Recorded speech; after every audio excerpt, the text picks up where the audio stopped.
Hello, everyone, and welcome back to Fight Night Rising, brought to you by Wisdom. My name is Crone, and joining me is Booposaurus in the frosty winter wonderland. Absolutely love it, Boop. How you doing, and what are you looking forward to this evening? Totally forgot this was my background, to be completely honest with you. But, some happy accidents do take place, and we're going to call it that this time. It's been good. New patch, new shenanigans, and we got a couple new players here today as well.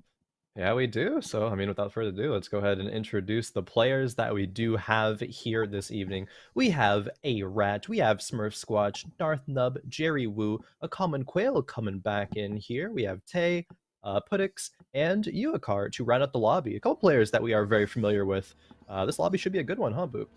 Yeah, I'm liking seeing people like Puddix coming back, Yukar, Common Quail, all people who've been able to get 1 or 2 weeks back, but not necessarily that third week. So this should be a pretty evenly matched lobby as well.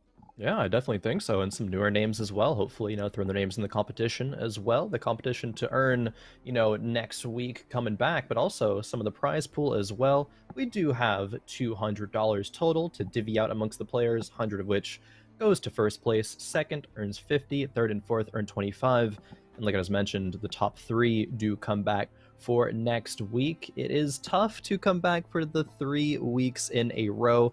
Not a lot of players do it, but I believe we do have, who is it coming back? A Rat coming back for 4 weeks in a row. Yes, this is their fourth. So already getting past that little hurdle. Let's see how far they can go. I'm excited to see because they've really had a great past few weeks. Super good past few weeks. Rat playing probably the most consistently out of everyone that we've seen Yeah. over the last 4 weeks, to be completely honest with you. But this lobby should be a lot more competitive.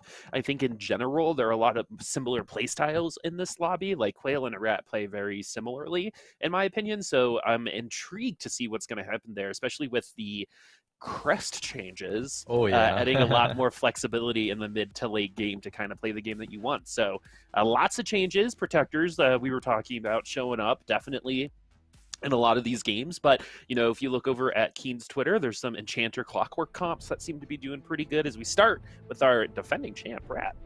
All right, here we go into game number 1. And yes, Boop, there are a ton of changes coming to this patch, 11.24.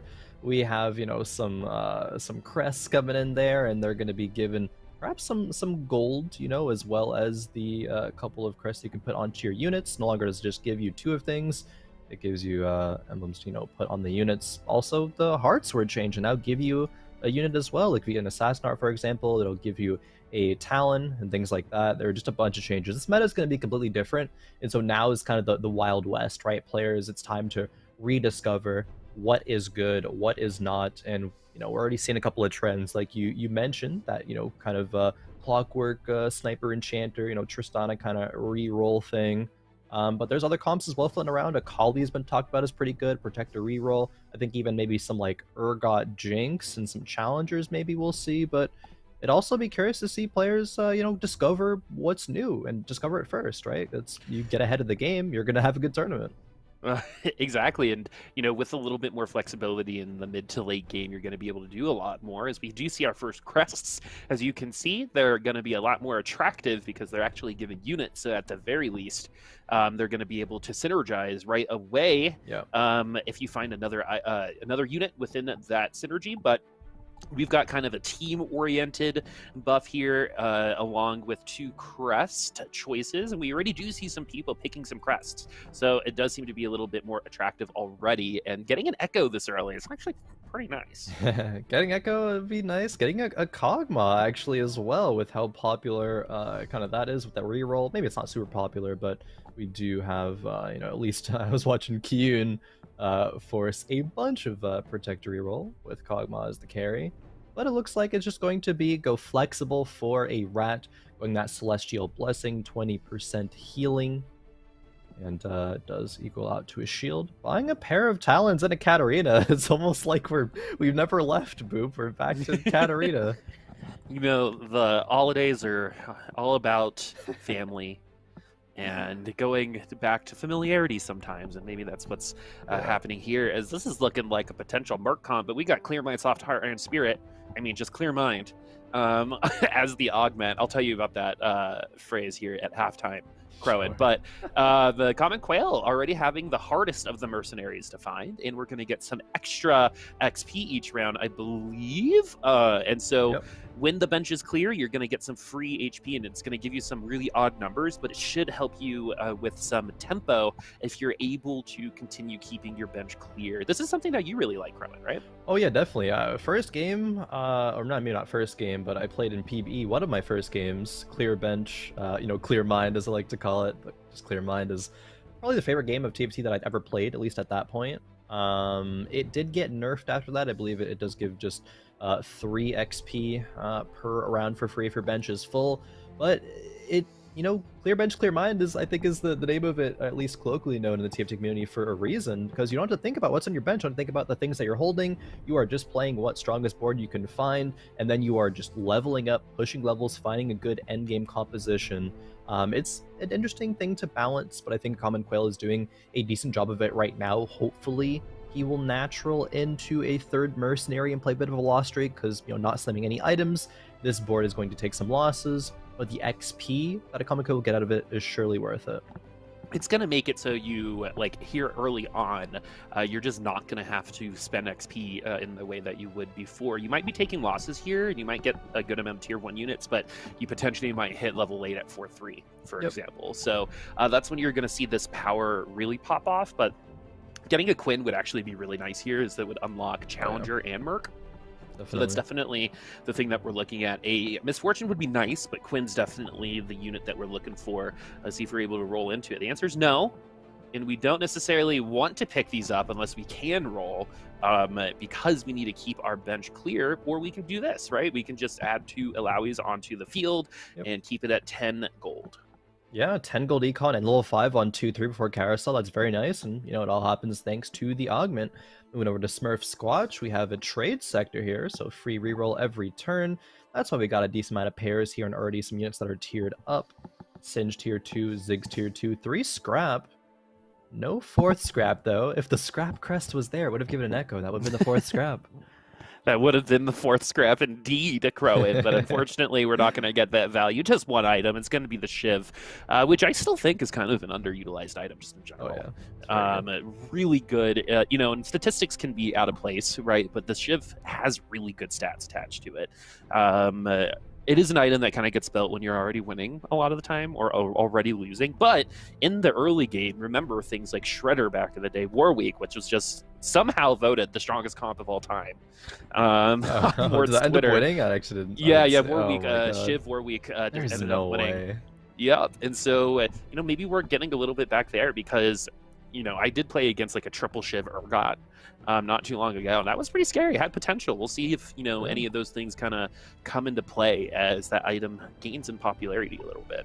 That is true. Shiv very good, especially for some Arcanist based compositions. Hasn't really been that much talk about Arcanist, at least in places that I've been looking, but perhaps we will see some players experiment with that today.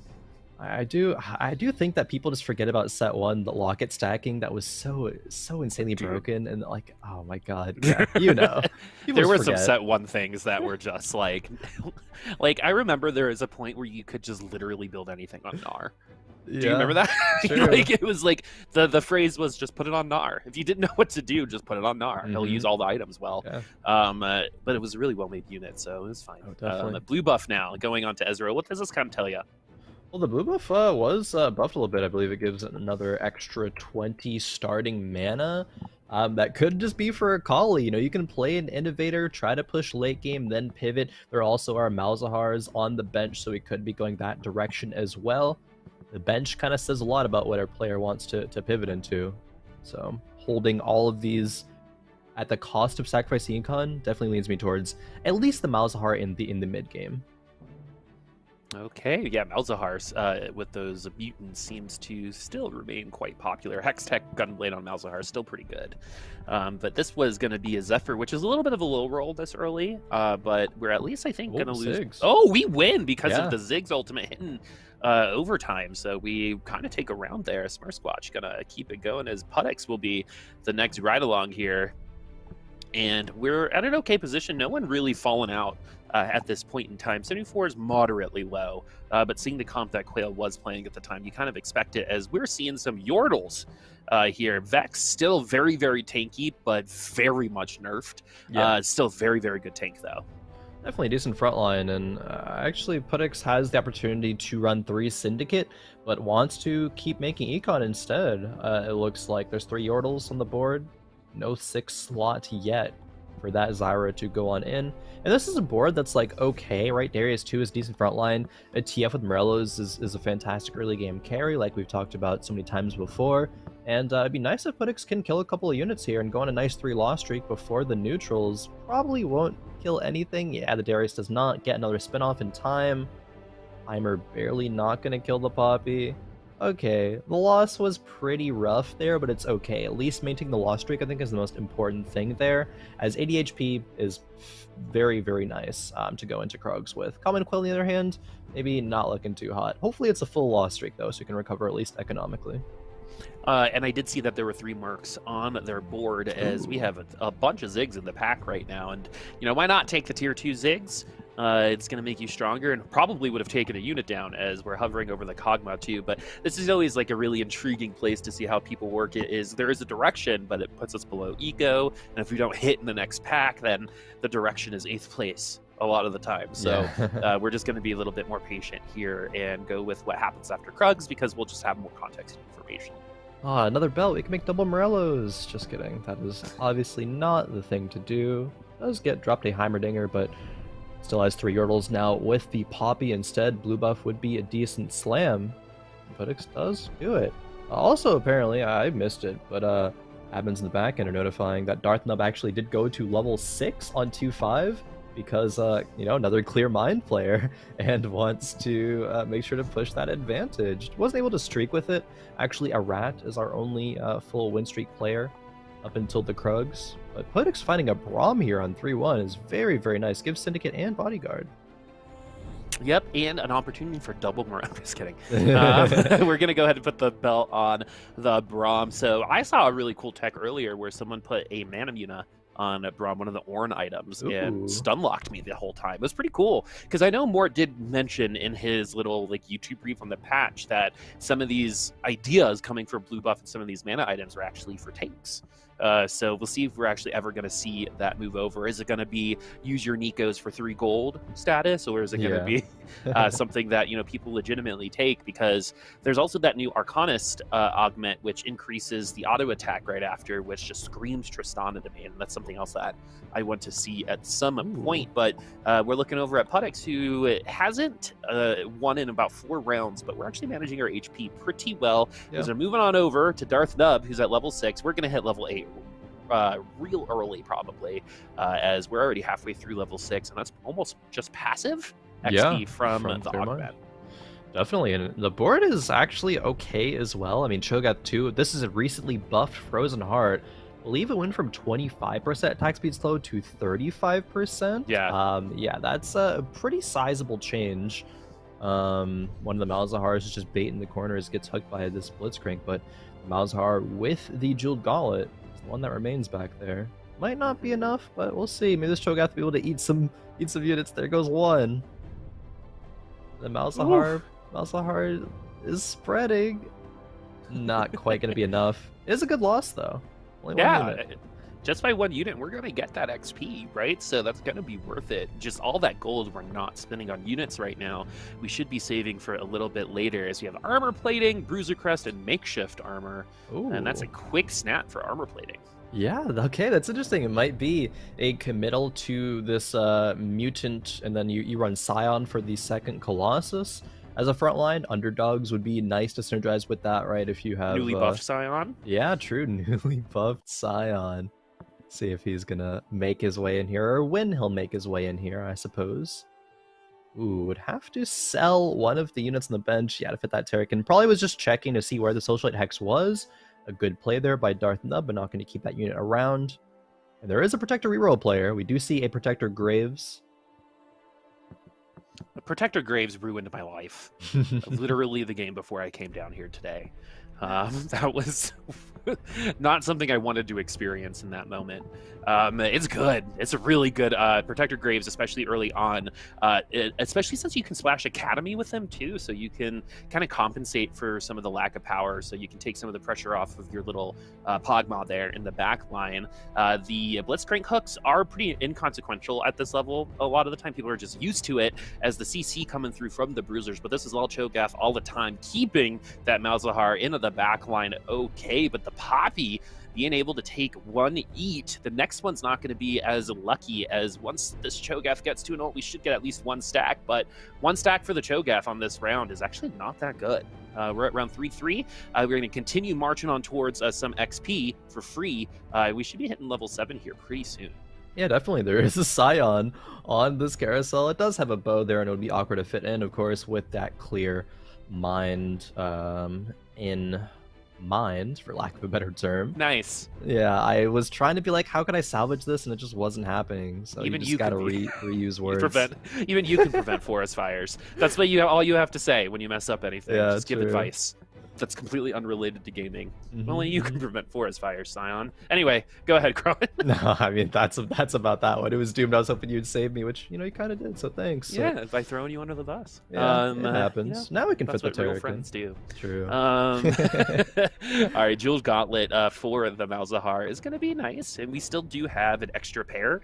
Sometimes I've seen players kind of forget, and the second version of something will like camouflage itself. It's kind of like how the human brain doesn't need words to be spelled correctly to read. Yeah. Right, kind of just fills in everything for you, and since you run it a couple rounds, you're like, oh, okay, maybe it's not supposed to be there, maybe we're doing it on purpose. But this one, again, is just to get to level 7 as quick as possible, which we're already pretty fast. And at 32 gold, we should be about a third of the way there by the time we hit 4-1. And it's kind of like, hey, what are we going to hit level 8? And it's going to be when we pick up a Scion, probably. True. Ooh, a Common Quail actually had a Tom Kench, I believe I just saw already, and this might be the cash out. A Common Quail, if the Gangplank getting their ultimate off, okay, it didn't, but it might not matter. There's still MF and Kog'Maw in the back line, takes out the Cho'Gath. That is going to be some mercenary cash out, so I'll have to check in with Common Quail soon to see what that does give. Right now, all right. Oh, okay, good amount of money. A lot of gold. Ooh, okay. I mean, not great overall. It does recover the economy, but like no things like Nico's help. The Tom Kench is certainly nice to start farming up some extra components or some gold, so that a Common Quail can go a fast 8, probably on 4-2. Actually, definitely on 4-2. I don't think he can do it on 4-1, but then Spike from there is up against Jerry Wu, who is that reroll protector player. Graves 3 is here with the protector emblem, but it's not going to do a lot of damage right now. It's actually getting okay. A couple casts will be putting enough damage, but it will lose though nonetheless. It does look like that's going to be the case. We might get a little bit of extra something here. Oh, barely doesn't get the extra gold or component there for the Tom Kench. Thieves Gloves with Tom Kench I love. Actually does really well with AP items as well, so you're not really going to be bonking on a ton unless you kind of roll Deathblade or something like that. Even that's not awful for someone like Tom Kench. We're holding snipers on the board probably for a future Enforcer, but this is going to be that reroll protector with the Graves, which is going to give him a lot of utility. I mean, like, there's nothing more frustrating than slapping someone as close as the hex next to you and not being able to do any damage. Yeah, this comp is a little bit awkward because you might have to make some sacrifices in units because you will get, I guess, bench locked. You'll have to choose, oh, what do I want to sell? Do I have to sell my Caitlyn's off? Do I not go for T3 Blitz because you only have so much bench space to find 4 or 5 units, right, that you all want to be tier 3? And yeah, we're going to have to make decisions. There's a Kassadin, there's a Garen, has to sell one of the Caitlyn's. Really needs to this Kassadin to free up bench space and does hit it. That's absolutely massive. Didn't have to sacrifice that many units for it. And actually just goes 6 from here. Says that's good enough. So far away from the Garen, kind of far away from the Caitlyn as well. So we're just going to go 6 and hopefully hit the Kog'Maw 3 soon. And we have 3 really good items in the Kassadin. So that tank is going to be really, really powerful right now. So I think in terms of, if you're just going general tank, I would consider that best in slot for most tanks. You have the crit reduction, you've got damage and armor, and then you've got extra health to utilize those extra stats. And so we have IE Jeweled Gauntlet, Last Whisper on the Yone here, Okay. something you don't really see all that often, but the crits are going to be Oh my. for real there. Oh, and Crow, and there's that Protector Graves actually going to win the potentially win the 1v1 against Yone. Yes. There we go, wins the 1v1. We might actually win out the round here. No ult from Samira. Oh, she does get the ult off, but again, Protector Graves pretty good. Pretty good. Does, you know, it's kind of deceptive. When as soon as you think that protector units are going down, they cast and oh well, that's a bunch of shielding going their way. Almost like half the HP bar there for 4 protectors. Pretty nice, pretty nice. Yone 1 though did more damage than I thought he would. I thought that Kog'Maw would be able to take him out, but was not the case. 2 Kog'Maws away, and also all of a sudden finding a couple more Garens, 2 Garens away. Jerry Woo, they're low in HP, but this is what this comp kind of does. It gets low HP and then power spikes and doesn't lose any other rounds. There's always one of these. Yep. Right. There's always one of these comps that is supposed to, it's usually assassins. But in this version, it's going to be the protectors. And I believe Graves' blind is like 5 seconds long at tier 3. It's pretty gnarly. It's really bad. Yeah, it's 1,002, 1,003, 1,004. Yeah, it's like 4 seconds. 3 to 4 seconds. It's really long. I think the longest CC is Scion's through 4 seconds on tier 2. When it comes to the knock-up, and Galio has a pretty long one. But in the end, no damage to that Graves. No other items other than the Protector spat. Crest, sorry. Yeah, I gotta get used to it. All these changes, like Fawn is Tactician's Crown now. They're changing the hearts to crests. It just... I'm scared of change, Crowan. I know. Mort Dog's just trying to make our life so hard. Whoa, 1 cog away, 50 gold. Definitely rolled down now, and yes, does hit it in just 12 more gold. Feels good. Jerry Woo now just pushing levels already for that mutant. Don't actually quite know what the mutant buff is on this game. Maybe we can get some confirmation a bit later. But regardless, it's going to be valuable enough for Jerry to push levels with it right now. Yep. So what's actually really crazy about that and how lucky we are to hit is we hit and what you said, 12, 16 gold, right? If we spent an extra 10 gold, we don't hit level 7 here. We're incredibly much further behind because of that. It's going to be the Galio to go along with the Cho'Gath for Darth Nub. Yep. But look at this Kassadin. Okay. Not many things are going to be doing damage to it. And the ult from Kassadin makes you do less damage to Kassadin. So not only are you kind of perfectly set up to be a frontliner, you're going to neuter their frontline too, depending on positioning. Definitely. And from that fight, we did see that it was the execute from the mutants. They'll be executing the enemies, and then I don't think we're gonna get up to 5 for Jerry Woo. Having re-rolled all this gold, I mean, theoretically, Jerry Woo could be winning every round, right? Econ back up, and once we reach maybe like 2 or 3 players left, then push to level 9. So that potential is there. Uakar, Ford Challenger, does have the knife's edge, so we'll be getting more AD if you're in the first couple of rows. Or Challenger, not bad. No Academy, though. And only Yone 1. We've got good Fiora items on Yone right now. So Fiora did just get buffed for AD items. That was something that Mort specifically said. As we're going to move in the Jace. The frontline Jace recently nerfed. Backline Jace buffed. Yep. But this is probably just going to be your good old frontlining Jace. We have the upgrade and Celestial Blessing, so that Jace is going to be doing just fine when it comes to the shielding. It's not going to be as tanky, but it shouldn't feel that different, as it's going to be the tier 1 Lissandra in the Socialite Hex. Yeah, Socialite Hex is not great for this board because it does have Knife's Edge. Lissandra does get, an ulti off, though. She's going to be doing a little bit of damage at least. Really, I think the burden is on the Yone to, at tier 1, dodge all the damage and does from that Victor ult, and still is able to heal back up and get the rest of this board killed from Surf Squatch there. So Yukar, definitely thankful for that fight, because not all these fights will be going their way with how kind of hit or miss this board really is. Kassadin casually 1v4ing. Yep. We'll see if this survives overtime, but Execute is going to make that a lot easier, as it's going to be pretty tough, and since we do have the Execute, one more ult should be good, as Kassadin is going to finish off the 1v4. No problem. Jerry Woo on fire. Thank goodness, again, it was just 16 as we get Prismatic. Imperial Crown. Knife's Edge 3 and level up. So you can actually stack up the Knife's Edge there. Yeah. Or you can try that level up, but we don't have any gold. So No. this was the good choice. We're going to go ahead and stack it. Definitely a good choice. That is a ton of AD, and now we have an Urgot to wield all these items as well. No tier 1 Yone that we have to pray just doesn't get hit by some random stuff. Twin shot in there.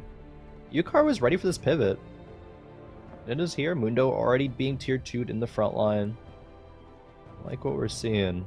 This is a nice little Urgot corner as well. It's kind of the old Vel'Koz corner, back when he was a Void unit. But I think it serves definitely Urgot decently well.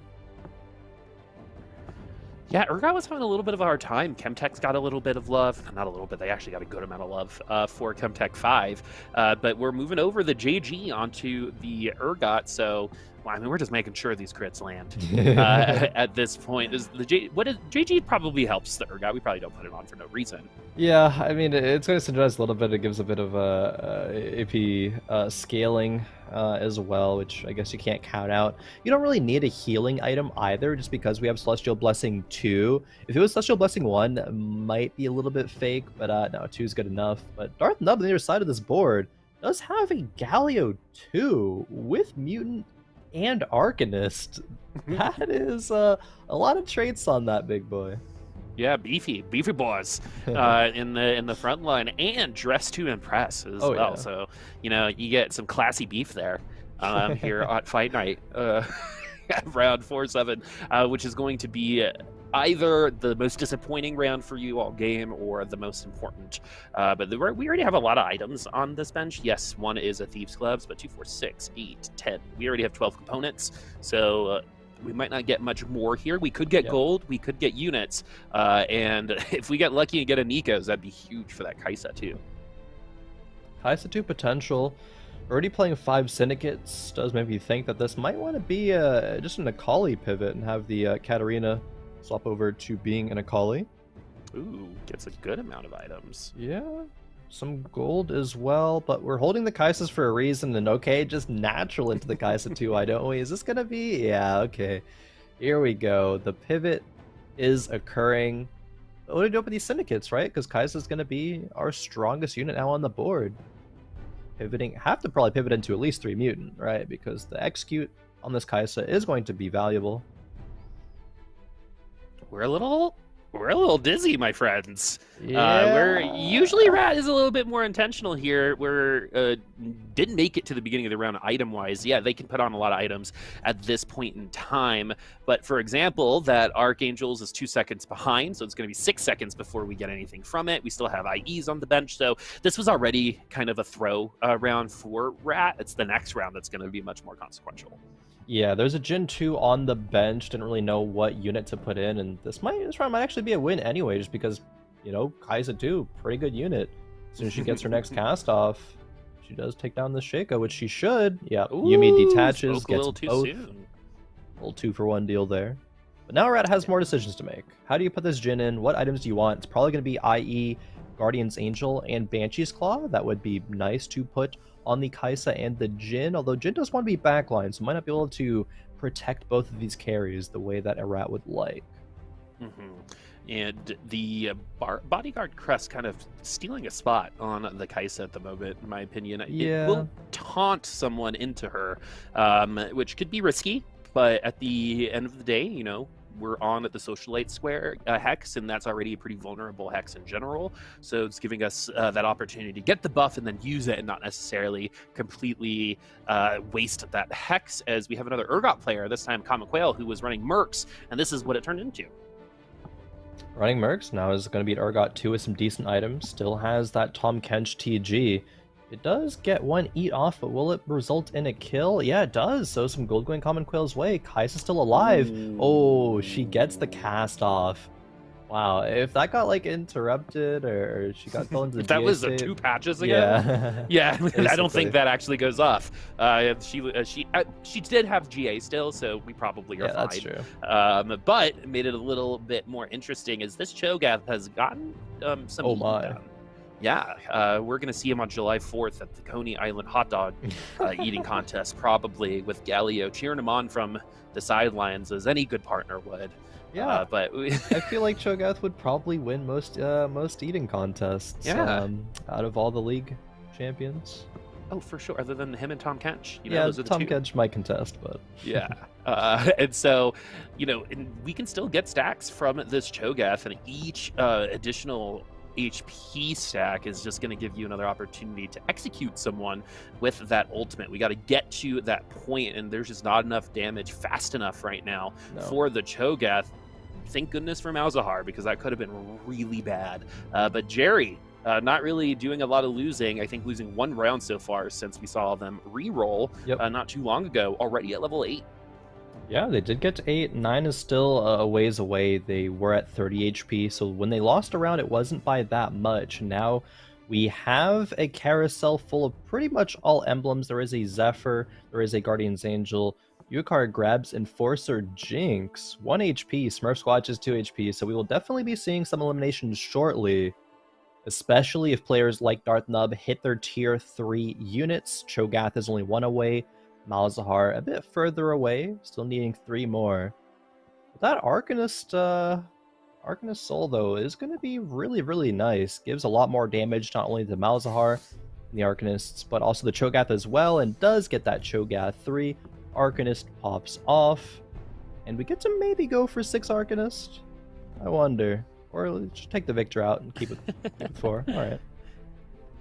Adding some help protector-wise as well. Actually, we're going to just have the Arcanist, Arcane... Arcanist. On the board instead. We're going to go ahead and sell the Blitzcrank. Okay. Ooh, I like that. Put the Blitzcrank in, kind of trick people to reposition and actually put your real carry in.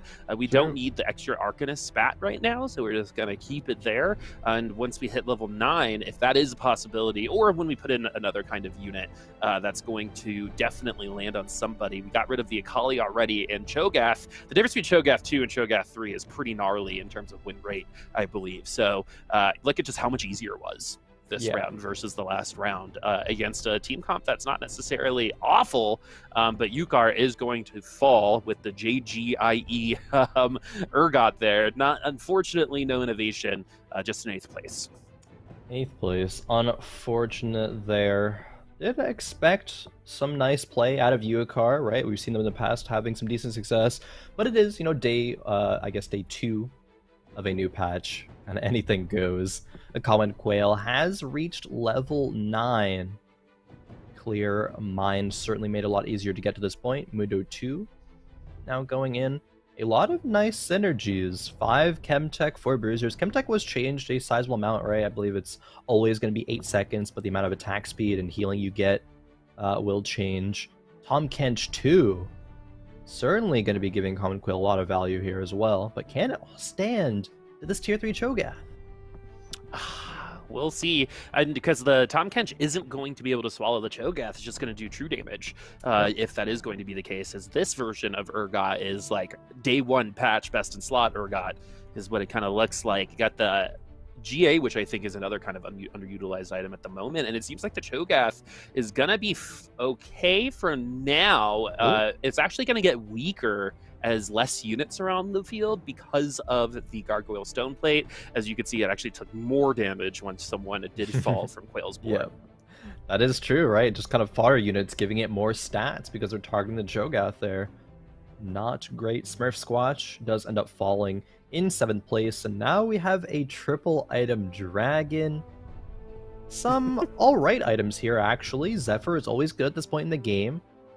We could use the RFC for the Jinx. Shojin could be decent on that Lysandra as well, right? She now has Morello's, so she's going to be applying that more often. Just getting more casts off is nice for CC potential. This is overall okay for Common Quail. No real dead items here. Okay.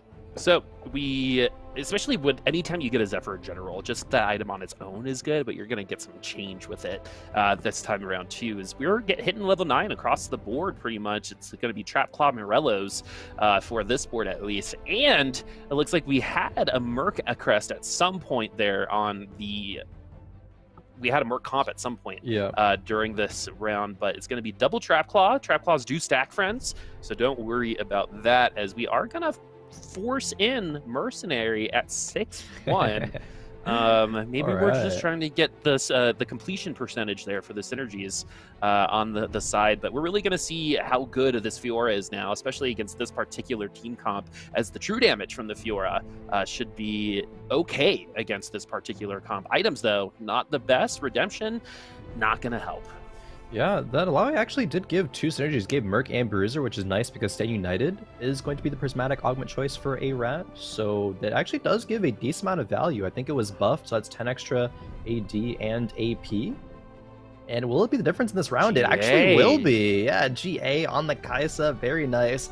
Love that play by a rat. That's why a rat has been the Fight Night Rising victor the past 2 weeks in a row.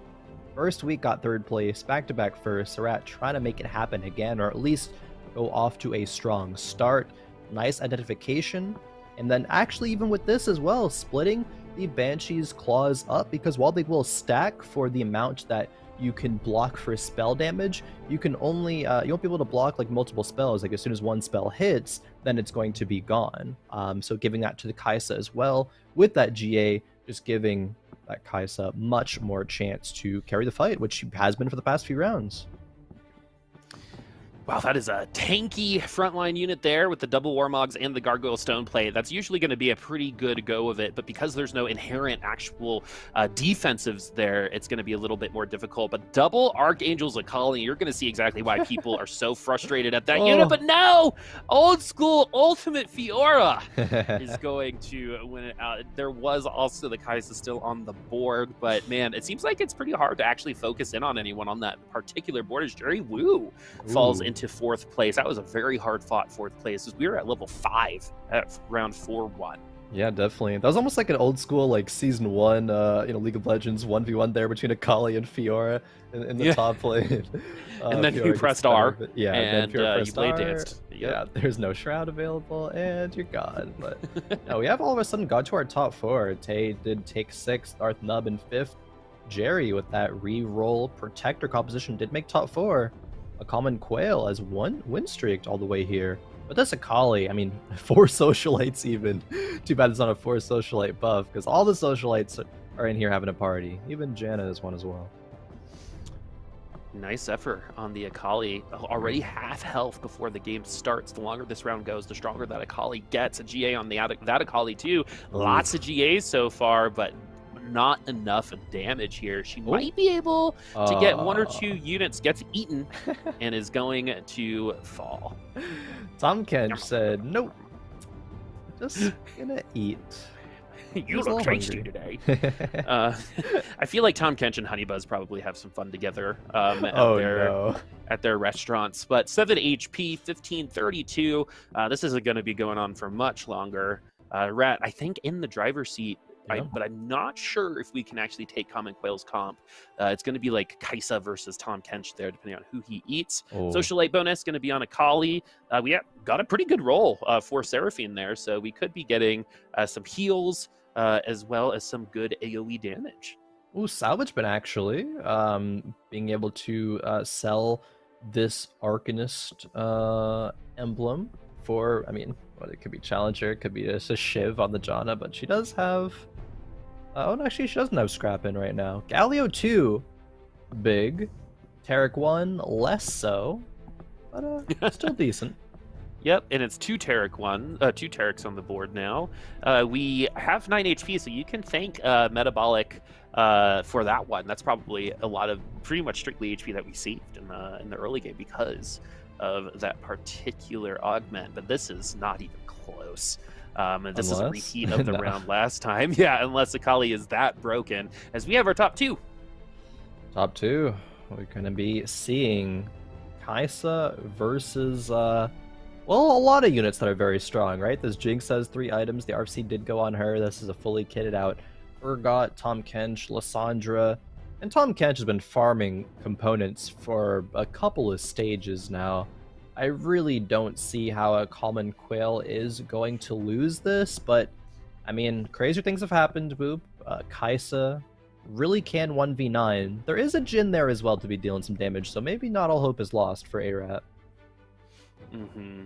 Fiora gets a really quick ult off. Ionic Spark on Fiora is all right, but now we really need the Kai'Sa to avoid getting focused. The GA is going to help with that, but we need everyone else to survive, and that's not close at all. I'm not even No. sure we can even get items to help us out there, as Quail is going to match a lot of those items, as we get some good benefit just in general with the Locket, as this team comp just gets even stronger now, and we get to use some unfortunate rolls there for the Thief's Gloves.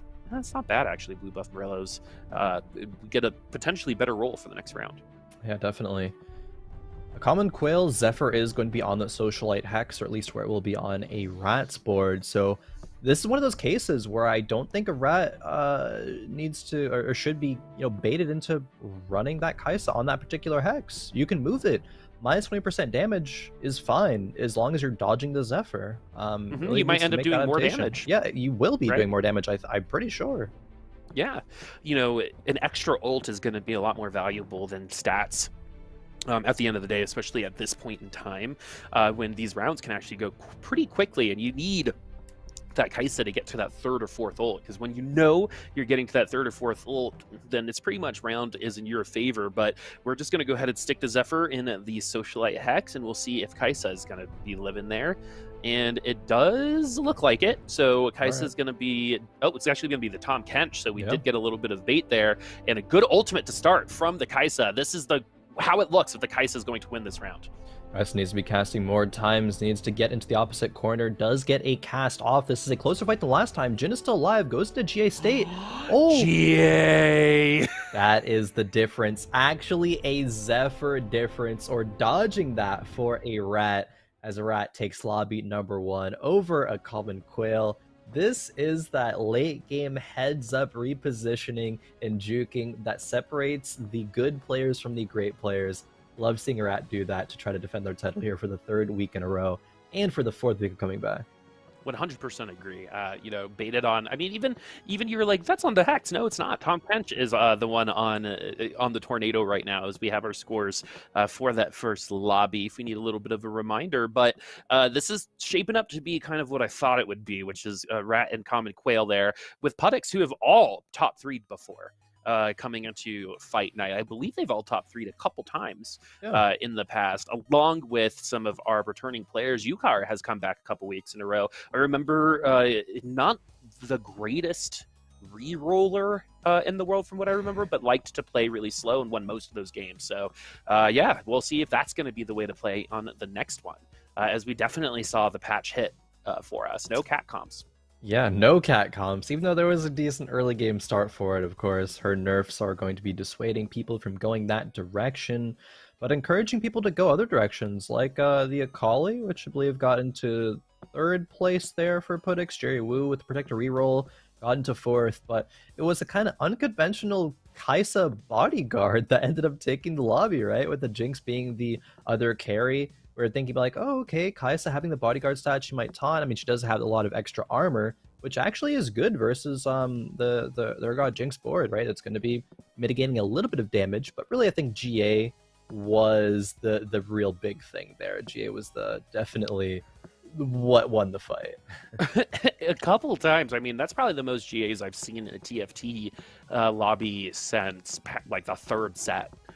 Like when GA mech was the way to go back in the day. So it's funny to see how that item comes in. It kind of ebbs and flows within certain metas, because even within this particular set, it's been in and out of Yone builds for a bit. Yeah. But those GAs, pretty clutch, especially if you're able to get those ults right beforehand, a la Ahri in some previous sets. Oh yeah, I still think Ahri is one of the coolest units in TFT, because she didn't take an actual traditional league ability into TFT. They designed a whole new ability for her that was still thematic. It was nice, it was fun, it was created some big moments as well. I'm so excited to see what can come. I wonder if we have Fiora's ultimate, if we didn't have Ahri's ultimate back in the day. That was kind of like, hey, why are we locked in here? Why are we putting handcuffs on ourselves? Let's be creative, right? And now maybe because Ahri's ultimate, they were a little bit more open to get Silco. You never know. That is true. Maybe some other ones in the future as well. We'll just have to see in time. That's why we got to keep playing and casting and watching this beautiful game called TFT, because the devs, everyone behind TFT, they do their best to make this a fun experience for everybody and keep it fresh and exciting all the time, which is exactly what this new patch I think has in store for us. We are seeing completely different meta, Boop. Some crazy comps winning it. Sure, we're back to a bit of Urgot and Jinx, but that's still okay. Those are carries that are meant to do just that. As we do get into game number 2, with perspective of a Rat, our lobby number 1 winner, starting off with a glove as well. Yeah, Kurt, you can't have like intense, crazy comps without your vanilla to start. Yeah, true. Right? So you need a bit of vanilla.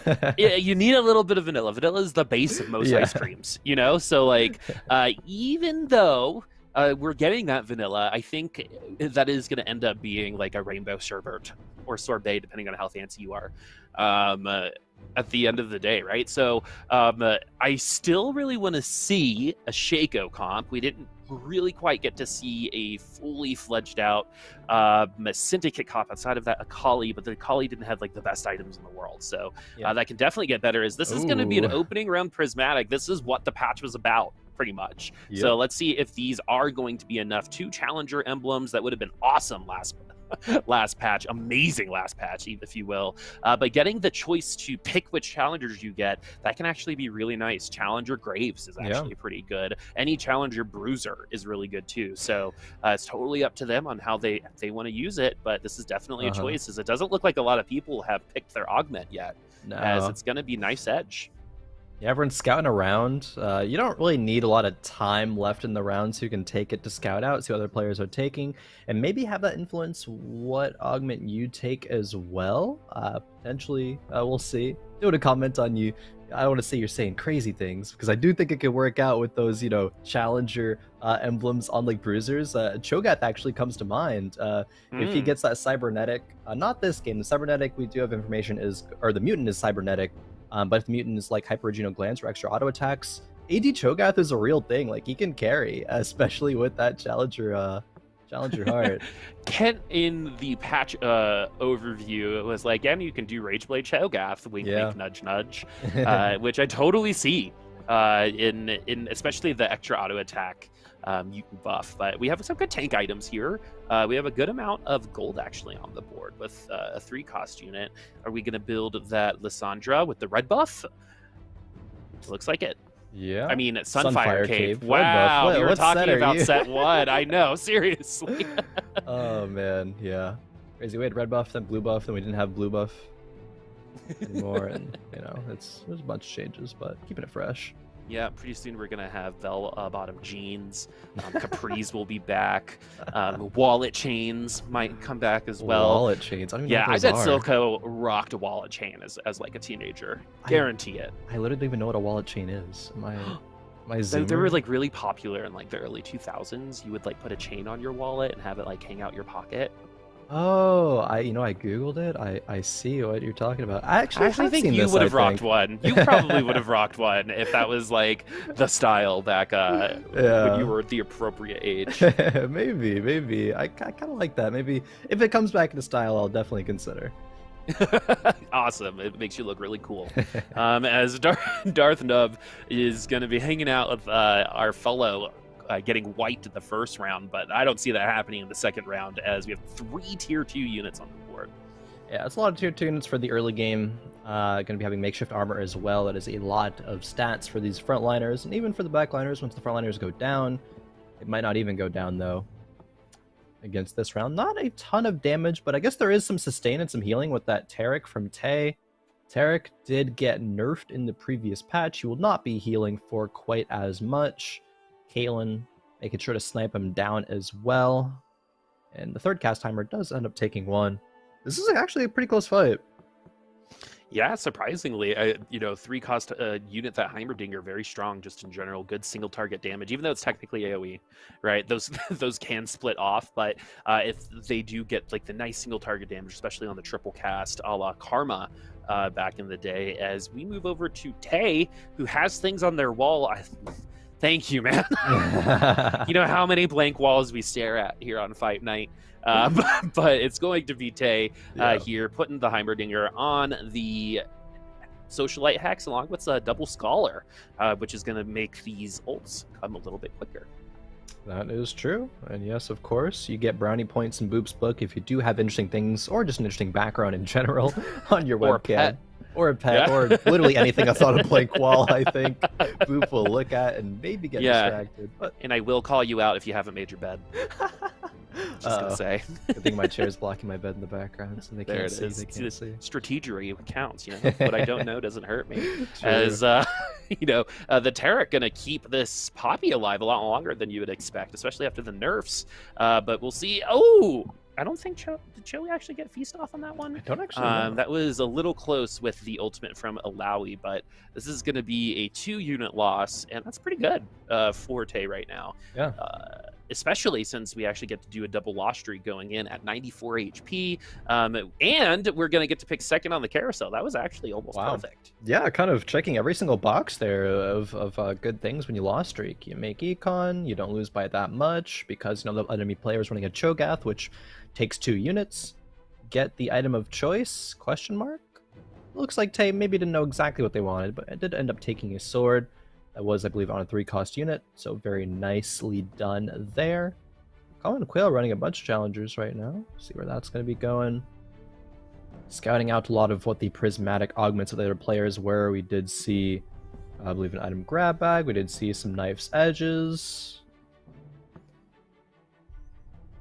Tay not slamming any items so far, and I think that's smart, right? Because maybe we want to commit to this full loss streak. There is an argument of leveling up as well, right? We've already spent some XP, so it wouldn't be that bad to just press the button once more, put a synergy in with the Echo, and maybe gets at least some scrap value, even if we aren't full slamming any components. But, okay, we're slamming is full here, sending. though. Yeah, it's going to be Giant Slayer, and we might win this round now. So, hopefully we win the next round as well, but losing this round could be very nice, and it looks like there's enough damage coming in from the Talon to take down the support, and we're going to lose this round. So even though we were able to add some more damage, get those item components on, a little bit too much synergy coming in from Rat, and that tier 2 Twitch. T2 Twitch, dealing a lot of damage. Tay did, maybe with the help of the item slams, did take down 1 unit. The losses aren't going to be quite as bad. Still 86 HP with 3 losses is very, very good. Buttocks now contesting a Rat for full win streaking. I think a Rat was the player to full win streak last game as well up until Krugs. Yep. Rat playing the early game super, super well, both games consistently, and sure that might just be good rolls, good RNG, but you got to know how to play it as well from that spot. So impressive stuff there. Ooh, double item grab bag actually giving some decent items, actually very good ones for AP composition, and specifically for this Twisted Fate in the early game. Yep, and no more Reforger, so you're stuck. True. You're stuck with it. Yeah, I guess Reforgers were a bit OP, huh? Yeah. Well, it's just like, it was a true mulligan. There's really nothing else in the game like that, right? Which is like, here is, if you don't like it, you get a chance. It's RNG, but, you know, you take the initial item out of the pool, which actually makes desirable items more likely, so the Reforger actually gets a lot more value than you might expect. Twisted Fate 3 Syndicate already has healing with the Hextech Gunblade as well. Power of Hextech being utilized by all. I am shocked this unit did not get any nerfs. Twisted in the Fate? last match. Twisted Fate, yeah. Wow. He's just been such a staple for a lot of boards, and does hang on to a lot of those items. And he was getting to like round 4, 1, 4, 2 as carry back in the day. But maybe we've gone to prom and have changed our idea. Get it, Carrie? But we might be moving on over to Shaco here soon. But these are good AP items. Those are going to be great on Akali later. Definitely will be. I think my thoughts on the matter are that Twisted Fate, while being good, I don't think necessarily fits into that, like, the unit is too oppressive category. You might win streak out until, like, stage 4, but you might take 1 or 2 losses, and I think that's an okay, or at least acceptable risk. I do agree. I think that TF is kind of bordering the maybe too powerful category, although I can see why he didn't get nerfed. Yeah, you know, overpower might not be like the best word. I think when a unit is too consistent, that's something that can actually sneak under the radar a little bit. Yeah. But he's a really great anchor for the early game for a lot of comps. Totally. You can kind of just put him on. If you get like a tier 2 TF and you're not kind of going a little bit of Arcanist direction or slamming items on it, then you're doing it wrong, in my opinion. Definitely. And yeah, if you're not leveling up to protect your win streak here, you're probably doing it wrong too at 3-1. I do like that. A rat also has leveled up, has matched the challenge. But unfortunately, neither player, or maybe fortunately, neither player has run into each other. It will be Putix up against Darth Nub, but this Twitch trying to have Twisted Fate's number, stopping this healing coming through, and yeah, not gonna be enough damage. Level 5 board beats level 6, and actually 5-0s it? Wow. Static Shiv OP? Is that a Shiv diff? Dude, I think Static Shiv is so good. We already talked about it. I think Frozen Heart might become a little bit of an issue a little later on. We'll see what happens there, because a 10% increase is kind of gnarly just in general for a game like this. Where we've seen like decreases, like Jinx, for example, got like a 0.01 damage decrease. Or something like that. So adding 10% means, hey, we're kind of telling you this item might be strong. Let's see where it's going to go. And it might go back onto this Cho'Gath. We had an opportunity to build it a little earlier with a tier. We could put a red buff on it too. Yukar did lose out on, he was one of the 3 on the win streak. Rat, the only one surviving that round, going into 3-2 with a full win streak. Definitely. At the very least, Yukar is getting some nice mutant value with the cybernetic enhancement. Gonna be given a lot of HP and AD. Not gonna be good enough, however, to stop Common Quill's challengers. Kate did snipe 1 unit at the end. A rat still full streaking for 7 rounds now. It is very interesting, I think, that nobody is very, very weak right now. The lowest is 66, and that's not really a huge outlier. Jaywu was 70 HP before that.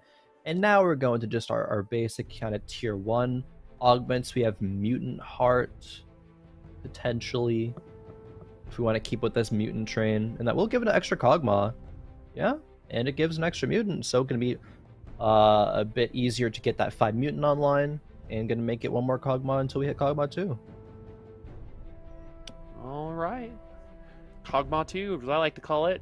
One of my favorite team comp names I've ever read, Pog'Maw. Pog'Maw. I hope one day we have enough skins, because there's some good amount of cat and dog skins. Yeah. Right? So maybe one day we'll get a cat and dog synergy. And it would be like, and it might be like a God King type thing, right? Where one is cat, one is dog. There's enough skins. Just putting that out there. Right, please. There is enough skins, but I think to be on the caliber of what the God Kings were supposed to be, but make that the whole theme of a TFT set, is that going too far? Is that too meme-worthy to have the TFT theme set be cat versus dog? maybe on April 1st. Maybe on April 1st. I think that'd be a great Earth joke for sure. Maybe Earth actually comes into the game at some point as a little legend. That'd be sick. We already have kind of one Earthy type thing, I think. But again, now that Silco's here, a lot of those like side characters, like even the shopkeepers, I think could be really cool units in this game. Yeah, there's no limit now. There could be literally anything. You could make even just things from like League lore that aren't a part of League of Legends proper as a champion could be in the game. I feel like we always just go into tangents of like what would be cool in TFT now that the floodgates have been opened, but I'm kind of here for right? it. Like the devs have opened up the possibilities in our minds, right? It's either the best or worst thing, depending on who you ask in the game dev world. But going back to this, Yukar has definitely fallen from grace here. Was at 100 HP at round 2-6, but has lost 3 in a row now. Might lose a couple more if we don't upgrade some of these units. Like, we got good units. 5 is a good unit, right? But we need it to be tier 2 in order to really push some value, especially with the Cho'Gath, because eventually, if you don't upgrade the Cho'Gath, he just doesn't really get stacks, and he just gets weaker and weaker as time goes on. We're already pretty far behind with it. Definitely are. 3 losses in a row. The losses have been pretty brutal as well. We went over to Smurf Squatch. I was like, there's no synergies here. And then I looked and saw that it was built different. Buffed built different. True. See how much work it's able to do. Yeah, we haven't really seen a ton of it so far. Built different again. I got a little bit of an upgrade, I think, on this tier, and it doesn't seem to matter to Yone and the rest of the challengers. A lot of people thought that challengers were kind of just neutered. Sorry, Warwick, for the for this particular patch, but it doesn't seem like it. It's always going to be like duelists, in my opinion. I think that's kind of like the goal, is to make it like a very strong early and mid game comp and just see how it does later. Yeah. And it does seem to be tracking that way currently based on the one round we saw. 1 round, that's all the evidence we need. Surely. Yep, especially for Chat Knows All on first or 8th. Definitely. Unfortunately, I wasn't able to tune into it, but I'll have to catch the VOD at some point for this previous one. It's a good one. Australians are funny. Definitely are, especially with that group. Oh, I can only imagine. Yeah. So the best part is I did a little bit voice acting for a thing, and I was like, wow, such a talented voice actor. And Esha didn't, I think it was Esha, didn't know it was me. It was like, really? And I was like, oh. Damn. You got some range then, I guess. Yeah, that's exactly. Like, it was actually kind of mean, but we'll talk about it later. You know, I've already called my therapist, but the just kidding. Smurf Squatch now, who had a little bit of a harder time in the first round, kind of repeating itself. I don't really see a lot of how this comp gets necessarily super strong. We've got okay items. No one's really building QSS anymore, but those as components can be very useful. You get the Dragon's Claw with the cloak maybe, and the crit glove is actually mad versatile right now. Mad versatile meaning JG or IE, but you're gonna use it for something, and it fits both in AP and AD comps, especially if you even just get a tiered, throw a Hodge in, Shroud of Stillness, all that stuff. Yeah, Shroud, Hodge, Banshee's Claw, all actually really good glove items. Sure, the IE Jewel Gauntlet might be a bit more prioritized, given, you know, it is going to be a carry item. But we'll see where it goes. We do have a Tome dropped on the Wolves here for Smurf Squatch. Also, a Talon upgrade is going to be decent. Meal 2 can find her way in right now. I think, though, with built different, you want some actual, like, raw damage to complement and not necessarily a static shiv. It was unfortunate during that last round because it did go against a 4 bodyguard board, and there's not much really right here that could deal with it. Sure, the Swain's okay. The Talon was Talon 1, so that's not going to do much.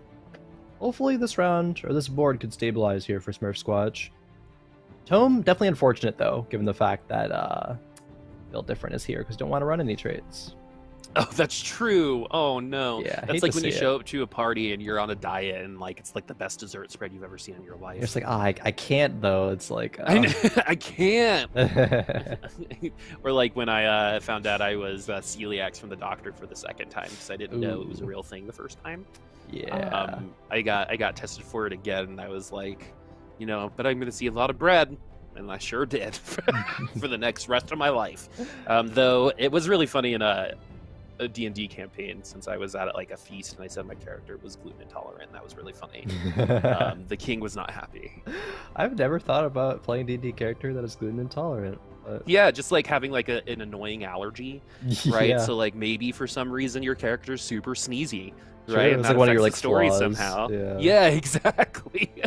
You know, a lot of people think, you know, D&D, you know, they think super, you know, high fantasy, and sometimes the funniest things are, I have cavities and I can't eat. How does that affect? How does that affect things? Or I don't eat so and so. But Jerry Wu now, who has been here before, the roll down, it does seem like it kind of worked. We got a Gen 2 with pretty good items. I think the Giant Slayer is usually what you want after the Last Whisper IE. Hodge should be fine though, and it's going to be okay against these backline units. And this is where, you know, Jin really shines. Is exactly where we see him right now.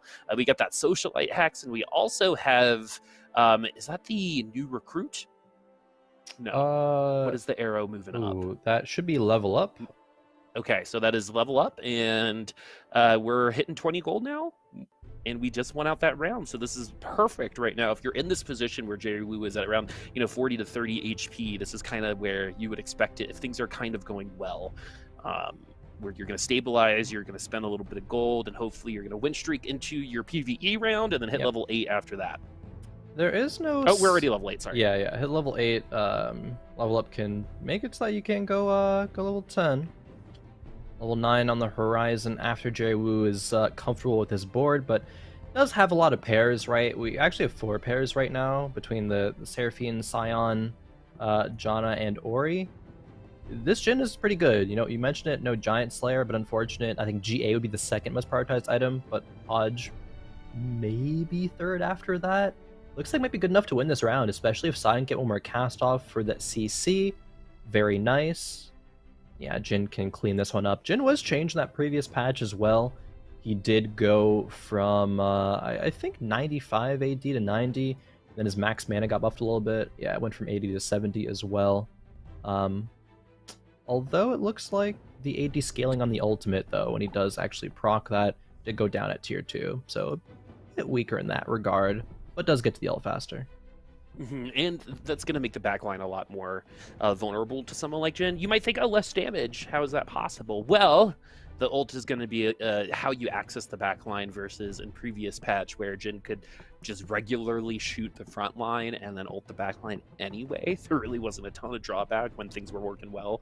As we have a GA for the Yone here, which in my opinion is best in slot when you're running enough academies, but we're only running the 2 with the 6 challenger, and we actually had 3 Luxes in that pack. Yeah. Usually that is one to pause, especially since we had a Lux on our bench. That was probably going to be another academy. We do, float by it, and we're going to go a different direction as we're going to hit 4 academy, but it's going to be some tanks potentially here as we're going to go with a little bit more support. Yeah, couldn't quite fit the 4th academy in there, I suppose, between the having to play the Lux and the Leona. Could have dropped 2 challengers, though. I think some players have been talking about maybe 4 academy, 4 challenger is pretty decent again. Like previous patch, it was 6 challenger, you almost always go. But that might just be some theory crafting and not really any legitimate reasoning behind it. So it looks like 6 challenger is working very well here for a common quail. Yeah, it's like this.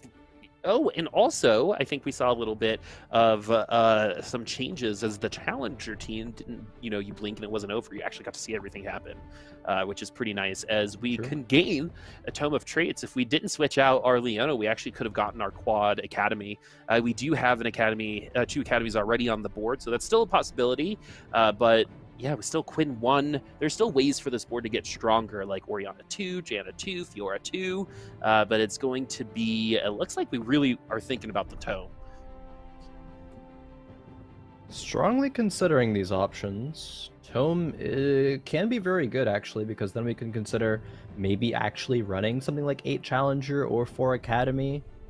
Exiles is consistent, however. You're always going to get value out of that, and Tome can theoretically miss. And so we are going to go for consistency over the chance to high roll, and, I respect it. Gotta respect it. Gotta give it respect. But now, respect doesn't take you to the win, and Rat still has 100 HP. So we're still either going to be here for a while, or we're going to need someone to get close to Rat, or he's going to just run away with this. Usually you don't see 100 HP. This comp can get very, very strong once you get the tier 2 units. Like once we do get tier 2 Orianna, Yuumi, for example, this comp can do some really crazy work, as the built different comps actually don't seem to be doing that amazing right now. Yeah, it's kind of like, you're built different, but not in the good way. Built different in the, built incorrectly. It looks like his Smurf Squatch's board here being on 7 HP. That Tome just sitting very lonely, very sadly on the bench because it can't get value.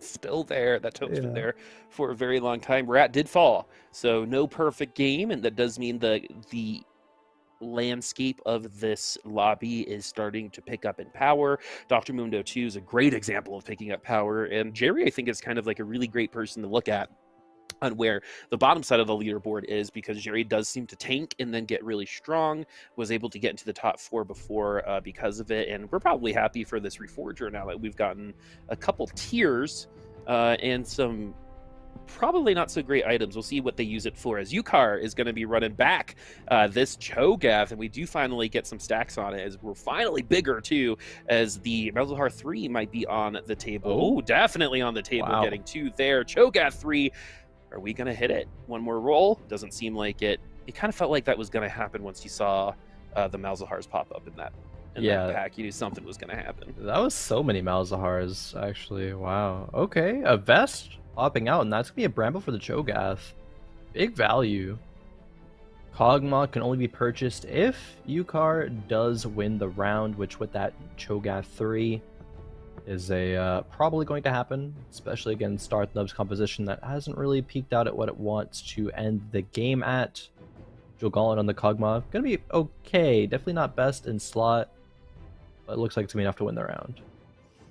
Yep, the Warwick at tier 3 probably actually takes down this Cho'Gath, to be honest with you. That's the type of unit that can take down the Cho'Gath. Doesn't necessarily need the crits, but will get you down as time goes on. We make it into overtime, and we barely get through halfway on that Cho'Gath, who's just going to get stronger now. So as the Cho'Gath was a little bit delayed, we do kind of catch up, it seems like, as, everyone is looking at this Cho'Gath as a potential lobby winner. Not a lot of units on the board because of the Colossi, but the overarching thing is like, hey, the Cho'Gath counts as a couple different units at this point in time. We've got damage, we've got defense, we've got tankiness, and we got it to tier 3, which is the hardest part almost.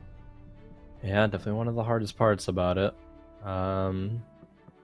Repositioning. It's okay to have Kog'Maw alone in the corner because, Quicksilver means that Blitzcrank hook won't do anything. Has shields from exiles, so it's not even like it does any damage either.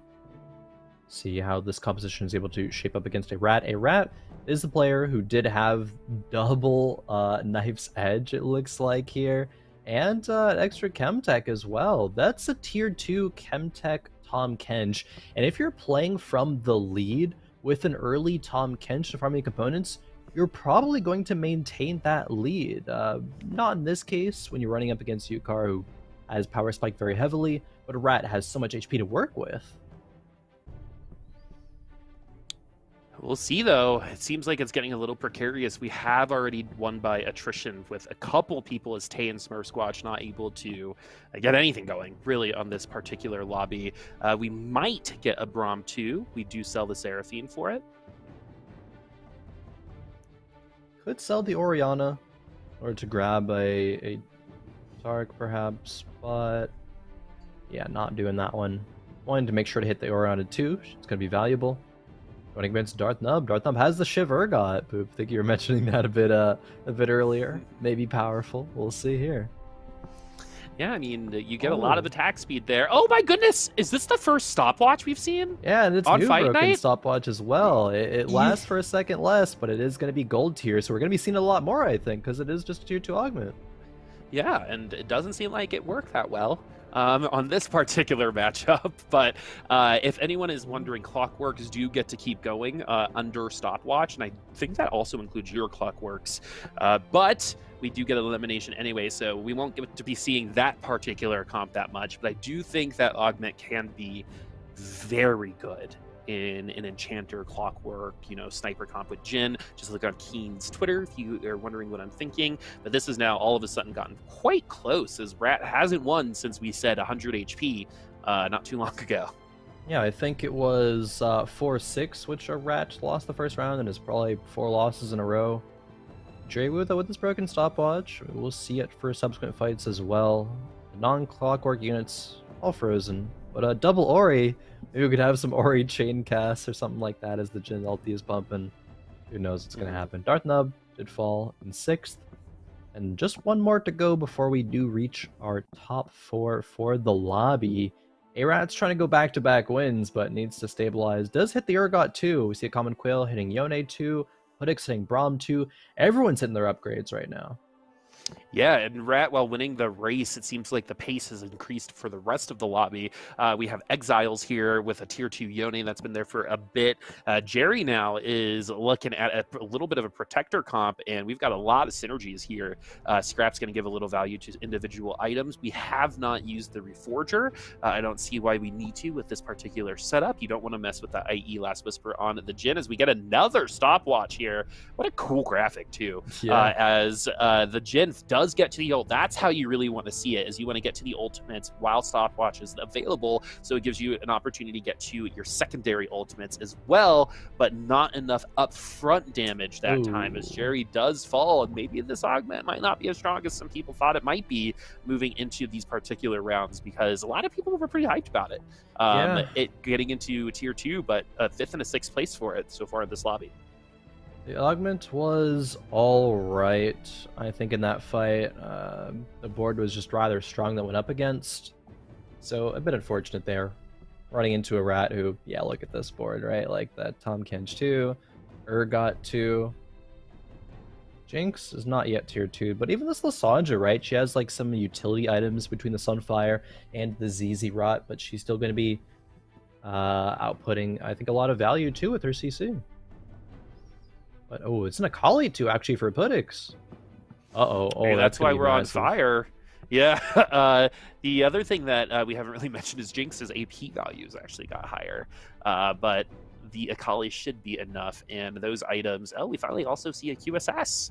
That's going to provide attack speed now, too. So we're going to get to that first Akali ultimate, which is probably one of the most important initial ultimates in the game for any unit in this set, because Akali absolutely needs a good first one to start ramping up, getting enough of that mark going, and so getting her there faster is always going to be nicer. Indeed is. Last Whisper is going to be okay for the Jinx. Redemption actually would get value in this board as well.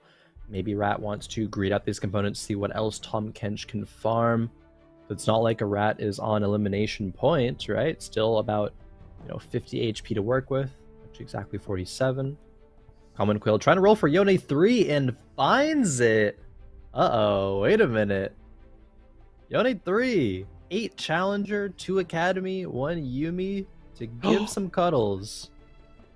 There it is. We This have be, the Yone 3. Yeah. Wait until, just about 5 seconds. To give people not a lot of time to respond to it. Unfortunate Zeke's value here because we do have Exiles, so not wanting to put that next to anything else. Good Shroud as well. Quinn. Yep, that's going to be a huge Shroud. So that's going to make it so Tahm Kench doesn't eat Kaisa. Shroud, good item. As the challengers now are starting to get that damage through. And while we did nerf the speed of that comp, it's still going to go quite fast with Yone 3. And we've got a lot of extra damage to go along with it, too, as I think that's the Prismatic Knife's Edge. So we even get stronger there for the Yone. And we make a little bit of econ as well. 14 HP for us, and it looks like a potential lobby-winning comp. Yeah, definitely. Clapio! Oh, Clapio. Clapio got nerfed. But it's Clapio still, and he's losing. There's that Bloodthirster Cho'Gath that's going to make it not necessarily, just for the AD, but that shield later is going to make this unit tankier. Just kind of look at it as a tank item. Is Vex now going to be the Arcanist that we're using for this particular comp? Hits Kog'Maw on the last roll. Tier 3 Kog'Maw. Here we go. The trio is rounded out. Tier 3 Malzahar, Cho'Gath, and Kog'Maw. Yukar did tank a ton of HP in like stage 3, but now is coming back with a vengeance here. With a vengeance. This comp can take Common Quail's comp, in my opinion. There's a good amount of damage and a good enough amount of HP to keep that Yone occupied for someone like the Malzahar to get some of that ultimate on him, as it doesn't look like there's a lot of damage going on to these units, even though this Urgot, I think, has gotten through 3 cycles maybe of this ultimate, and especially with this redemption, this is not going to go Urgot's way no matter what. Nope. Redemption healing is too strong, and yeah, Cho'Gath sees food, Cho'Gath eats food. Same. Big same. On a bit of that seafood diet, of course. Can we? Being from Colorado, I wish I was on a seafood diet. Oh man, I'm from Boston originally. Yeah, there's a lot of good seafood there. Yeah, when someone's like, I found a really good sushi place in Colorado, it's like, did you? Yeah, I don't know about that one. From what water are these fish coming from? We're literally a state made for squares. So that's a funny joke. Colorado's for squares. Anyway, 25. For all you geography nerds in the chat, 25 HP and on fire, but we are I'm really looking to see how this is going to go here on this particular round, and how good that Yone is going to be at getting through this Cho'Gath. Yone does get a couple more opportunities to do some damage because of that ultimate, but it looks like the Cho'Gath is not going to be enough this time. A lot of damage coming in from the Kaisa too, but again, too much from the Yone 3, and that wasn't even the real Yone 3. Doesn't even need to stand up, as a Common Quail is looking like a lobby winner here, and we're definitely going to be getting at least 2 eliminations before round 7. we're probably ending this at around 7-1. We do get a mutant spat for True. ourselves, for someone like the Scion. Oh, Clapio could go in. Could take out the Mundo. Run another mutant. I mean, yeah, Mundo does give 2 Bruiser for the Cho'Gath. I actually wonder what Yukari wants to do with this. Okay, it is going to be Mundo going out. And also Scion coming out, Jace going in. A lot of gold selling those units. What are we going to roll for? Probably just for that Seraphine upgrade. Probably can't find the Galio. Hoodix here, 4 Scholard, 3 Socialite, all just utility synergies to make sure to buff up the Akali, Boop. And I guess the Galio as well. Galio is going to be that Clapio. Mm-hmm. But we're on a 3-game loss streak, so the utility doesn't seem to be enough. This might actually give us enough time for the Archangels to stack, but I don't see Akali getting enough damage through onto the Cho'Gath.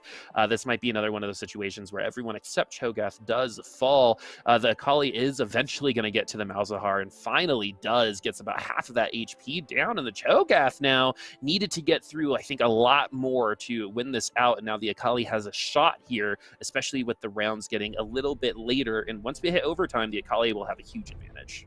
Yeah, these eats aren't going to be doing enough to one-shot Akali. She's going to be healing back up. With Seraphine, oh no, is not going to heal up back enough. Seraphine obviously can't do this. It's going to be a Cho'Gath win. Oh my god, the Bloodthirster. That's why it was happening. That's so funny. We got Bloodthirster value as we have 3 players at single-digit HP right now. 14 HP is in the lead on fire. Still anyone's game. This Akali needs some help otherwise. It's nice that it is an Akali too, but there's not enough damage surrounding it, unfortunately. Yeah. As we remember to feed TK, Sir Thomas in the front line. A lot of frontline units here. Let's see which ones are going to come out on top. I still think the Yone 3 is enough, as we don't have another tier 3-4 cost unit on the board just yet. I would definitely agree with you, and oh man, Putix does roll into this Yone. I don't think it's going to be enough. Sure, this composition looks cool with the Akali and the Clapio, but he's not going to be clapping for long. Let's see. Akali needs to find her way to the Yone, and some CC needs to come through as well, but it's not going to be enough. It looks like Yone is just tearing through the whole board. Putix ends up falling during the other fight, though. Okay, was Yukar, the Cho'Gath going down. So right. Rat winning like almost one of the perfect games of attrition. Yeah, we might not win the lobby, but getting second after losing like 6 or 7 rounds in a row is pretty impressive. So we have 8 HP, 14 HP, just one more round remains, most likely, between these 2 players. Common Quail, though, in the driver's seat. A Kaisa 2 would be nice, and we have so much money that we can even level up and add another unit for the next round. Yep, it's going to have enough gold to do so. What unit is going to be added? Is it going to just be the Vive for the Enforcer? It looks like yes. Magnetic Remover as well, making sure to be able to choose the Shroud for the last round. Kaisa 2 as well. And I think that's going to seal the deal here for a Common Quail, but maybe a Rat can do something about it. Mm-hmm. We haven't lost since we hit that Yone 3, it looks like. Yeah. Along with Yuumi, like you said, the Cuddles are going to be aggressive. So aggressive Cuddle is incoming, and we have some weaker units in the backline just in case, as the Shroud is a good spread for a Rat here, but it is going to get some value, especially on the Urgot.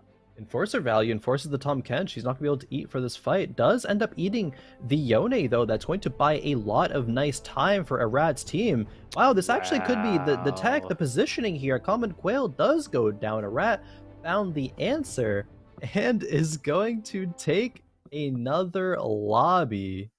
Arad, what a gamer. That's something. That's truly something special here. Not just a rat, but a gamer. Yeah, not just a rat. But a true gamer. A true Rat gamer. Really good stuff. Again, the same top 2 happened and same result. Quail getting second, I believe, and Rat getting first this time around. And, you know, you think Yone 3 is perfect, but when you're just not on the field and you're kind of a quasi-frontline too, everyone else just felt like they were made out of wet tissue paper there once Tahm Kench ate up that Yone. Yeah, definitely so. The Yone, I mean, we thought it might be lobby winning, but turns out Tahm Kench he eats, he counters it. And let's take a look at our scores. We did have actually Puddix going third twice in a row as well, but we have a rat going 1-1, having 20 points. Common Quail with 16, Puddix with 14, Jerry Woo with 10, Darth Nub and Ucarve 7 apiece, Tay with 5, and Smurf Squatch with 3. I think that's the first time that we've seen the top 3 going back to back same placements, like first, second, second, third, third. Pretty sure. Yeah, and I think this is a pretty. I think people probably could have guessed this top three, honestly, based on previous performances here Yeah, at that's Fight fair. Night. I think every one of them has won, I believe. So, you know, we thought the play styles might interact with each other quite well, and we got 3 different comps and 3 of the same results each time. So definitely thinking that the beginning of the alphabet is staying strong with a Common Quail and a rat. But we'll see what happens. Again, you know, we might get 10-10-1-1. You know, if we can get 10-10, we can still get 1-1 That's true. and open this up for everyone else. Don't think it's likely. Arad's been playing rather well the past few weeks, but anything is possible, especially on a new patch.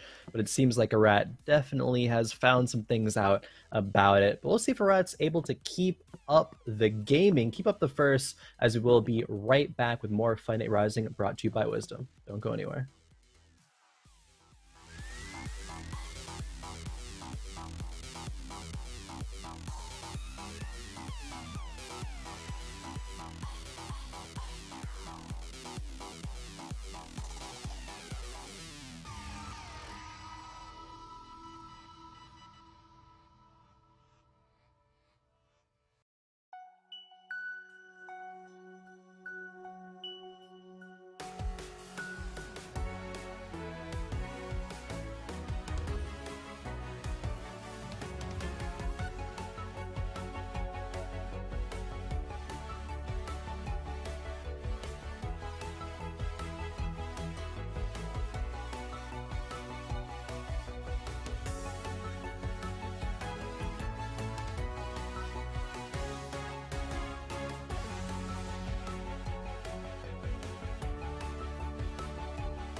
Back everyone to Fight Night Rising, brought to you by Wisdom. Two more games left to go this evening before we perhaps crown the same champion for 3 weeks in a row, or perhaps a different one. Anything can happen in 2 games, but a rat is certainly making a name for himself in the Fight Night Rising community, and certainly looking to keep this momentum moving forward into games 3 and 4. Boop, what have you thought about these past couple of games, and what are you expecting here? Do you think a rat will be able to keep it up?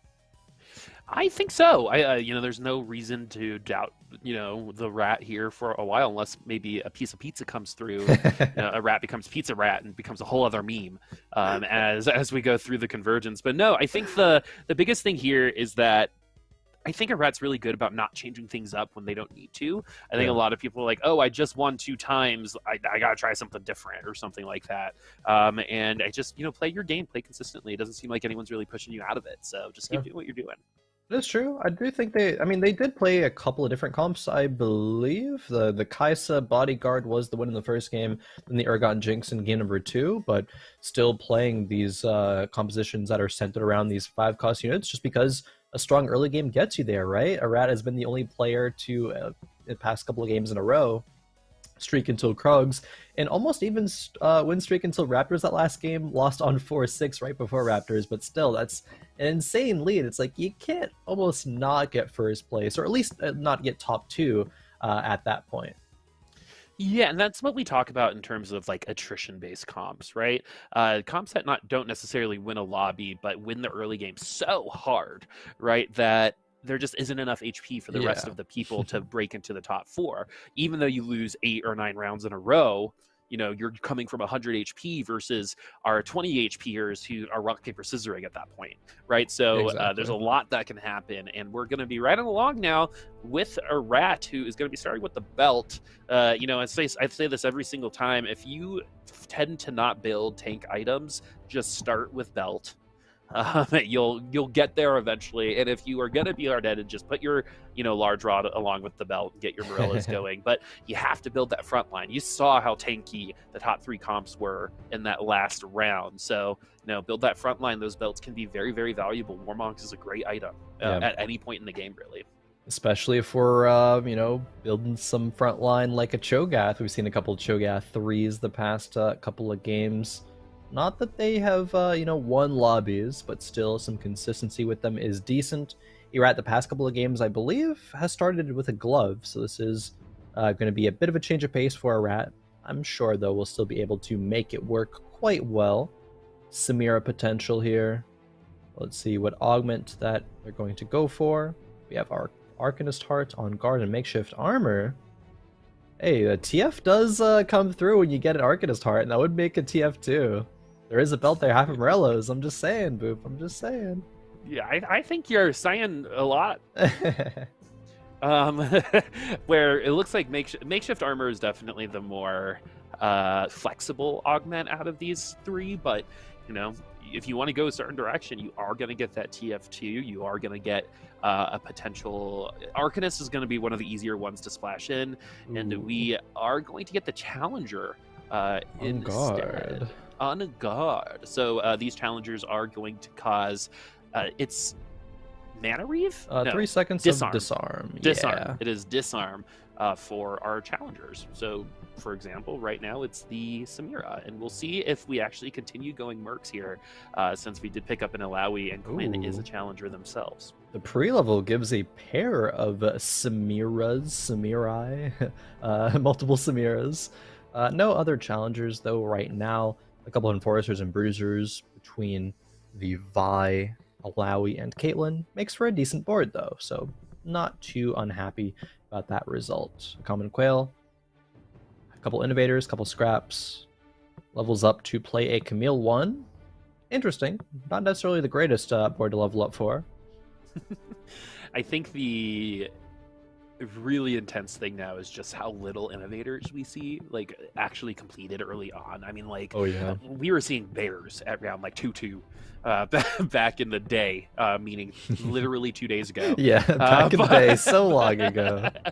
But Quail is going to lose out on this first round by a lot. 4 units. 92 means that you get wiped by 4 units. The 94 means that you get wiped by the 3. So Seems like if you're losing by everyone right now, except for Yukar, who only loses by 2 units. And now we have that separation already starting here for that first carousel. Yep, Common Quail going to be on the lower end, of course. Checks to see what the Socialite Hex is going to be, and it is front line towards the left side. We also do have info that Mutant is the Voidborn, so it's going to be the Execute at 3. And at 5, it is going to be that true damage that comes through. We've had mutant compositions the past couple of games, which makes you think that there's probably going to be another one. We'll have to see, though. All right. The Blitzcrank does get that CC going. Ezreal seems to be pretty popular still here in the early game. Really nice DPS. It doesn't seem like he does a lot of damage. Again, that's like a 48 damage crit, but has some of the highest attack speed that you can find in the early game. Yeah. Really good at buttering up units for things like this Heimerdinger to finish off with their ult, like you see just there. There we go. Common Quail goes from a loss to a win, and it's going to be at the expense of Yukar's HP, 88 HP for them, and Tay down at the bottom there. A couple of games where, Tay has not had the best results, but hey, after halftime, he's got to shake it off, be like, it's all right. We can still get some top 4s, maybe break it into the top 4 overall in the night, because it's not really that difficult to get there, right? I think all of the points are kind of centered around the top 3 players, because they've gotten top 3 2 times in a row. Even if you're not invited back for next week, still a nice chunk of change is what these players are competing for. The win condition for that is still very much there. Only 5 points to go for Tay to get to 4th, and 7 for Smurf Squatch. So they're both still kind of in it if they can get a couple of games back to back. Again, a little bit of help at the top side of the leaderboard would be nice too, but this Ionic Spark on the Poppy, seems like a lot of people itemizing the Poppy right now as kind of the early bodyguard frontline, and the Yordles will take the win here. Sure. As Tay, I think, started Yordles last game and got 7th. We'll see if we're going to get a little bit more value this time around from that comp. Yeah, hopefully going to get a bit more value. Yordles are nice to run in the early game if you do have them. It's not necessarily great if you do go, loss, win, and sure, that's not happening right now for Tay. It's loss into a win. So if Tay can win the next 2 rounds, that would be fantastic, right? We have extra units on the board with the target dummies, and we do have an Ionic Spark Slam, which is great for the Poppy. Bodyguard is there to make her even tankier. Tay has some stuff to really work with here. Another Heimerdinger. But nothing really great to level up for. Sure, you can play Arcanist with a Swain. That would be alright. Okay, I mean, again, these Cho'Gaths are popping up really early, and it seems like people seem to be committing to it. The Mutant is Voidborn, it looks like, so we'll see if that's going to affect some of these Mutant comps. As you said, these Mutant comps are kind of popping up here at on a lot of these lobbies on the ladder as well. Oh yeah, definitely are. Here as well, IE slam on a Ziggs. All right, sure, let's go for it. That is a commit one way or another. Sure, it doesn't have to be. Still misses the ult. Yeah, I mean, Ziggs is just not a carry, right? He's so inconsistent. It is crazy. Ziggs is probably one of the more frustrating units in set 6 if you're trying to put your faith in him. At least the Heimer cleans up one more unit. I'm always going to use this. Putting your faith in Ziggs is like putting your faith in Shaq at the free throw line, right? Like, Shaq hit, I think, 50 to 60% of free throws, but it felt like he missed most of them. I know, right? It's really a coin flip, though. Like, yeah. So with Ziggs, it's the same thing. I put Zyra there as well. Sometimes it's just like even more frustrating to see people casually walk out of like a huge ult like Zyra's, for example. But I think that's actually some really good internalized balance there for the Ziggs, because if it had 100% accuracy, it might be a little too strong. But now we're looking over at Rat, who is win streaking again going into this PvE round. We'll see if he's going to be able to do it, as this is a 100 versus 100 matchup. The Quinn gets a huge ultimate onto the Urgot in the back line, and that might be the difference maker. I actually think if Darthnub slammed these items, maybe could have been a win there. Runeans is perfect for an Urgot, which Darthnub already has. There is Nico's help to get an early Urgot too. because it's not even just like Darth Nova would be preserving their own streak, right? They would be taking out a Rat's win streak, which has led them getting first place 2 times in a row that last game. Definitely would have considered that if I was Darth Nub, but maybe thought that they wouldn't be strong enough either way. Hard to say. Okay. So now that things are starting to shape up here, we're seeing these comps start to solidify themselves. For example, seeing the Urgot here means that we're definitely moving into a Chemtech direction. We have challengers to support right now. Everyone, tier 1. So if we were going to... That was probably going to be the last round we could win, most likely, if nothing changes into the next round. As Rat will do the trifecta, being perfect to Krugs. 3 lobbies in a row. That's crazy. As Yukar sitting at 68 HP, wondering what they're running. As we actually have a different version of Jerry Wu here, who likes to tank and then seem to climb back up, but this time seems to be getting a little bit of a stronger start. And a tier 4 unit this early with a Nikos is actually super strong. Say we, 2% into an Urgot, slam that, we get a Urgot 2 at round 3-2, 3-3 potentially. Oh yeah, that would be huge actually if that does come through that way. Also, players are way more likely, it looks like, to slam a Frozen Heart with those recent changes. I mean, it's so good, even just in the early game, right? Slowing the attack speed of enemies means that their ults are going to be slower. It means, of course, the damage they're outputting, their autos are going to be slower. It does give more mana to that frontliner and more armor. Not quite good enough here to take the win. But I think Darth Nub is okay with that, going for a couple losses back to back. I completely agree. The goal is to lose there. As we're moving over to Smurf Squanch. I feel like has to be said that way. I don't know why. Yeah, Smurf Squanch. I don't know what it is. Maybe maybe it is, a particular cartoon. On a particular I think that actually might be it, but to avoid legality, I see. we'll avoid saying the name of it, but Smurf Squanch, oh, that totally is it. It is gonna be sitting at 76 HP. We're doing a little bit of moving around and not a lot of adjusting. We got a lot of synergies. Too bad we don't have Stand United, I think is what it's called. Yeah, but because that is a very good augment right now. And the Ziggs is airball again. The opposing Ziggs is going to get a little bit of value, so 2 out of the 3 ults at least help out. And that's going to be a pretty big loss for Puttix, who needs to finish in the top 4 to stay on track with the top 2 here, and Rat seems to be doing just that. Hey, Puttix did get, 3rd past couple of games. Needs to still maintain that. We do have tier 2 augments coming through. The newly buffed Stand United. And a lot of synergies to work with here, but doesn't go for it, actually. Goes for the Scholar, and with that, gets a Heimerdinger too. I think that's a nice identification of what's going to make this board the strongest right now. And it is going to, complement the win streak. If we can get to a 5, win streak before the stage is over, a lot of econ going back in Smurf Squad's favor. Every single unit here benefits from mana so drastically compared to a lot of other units. Say there's a Leona, for example, on this board, not going to benefit as well as literally any other unit on this board, even the Scarab. So that's going to be very helpful. We have the ability to help with some CC. The blue buff is going to make the machine gun Heimerdinger possible here. There is a build for Heimerdinger that makes it so he actually doesn't auto attack and ults every single auto attack. So that could be a possibility, but we'll see if that's going to maintain its course here, especially since blue buff has become a lot more flexible during the set. Yeah, it definitely has. I think the changes make it a lot nicer, and yeah, we're seeing kind of the power of it here. Heimerdinger, doesn't get another cast off, but it's going to be okay. 3v1. Kog'Maw, no items from Tay, cannot get the job done.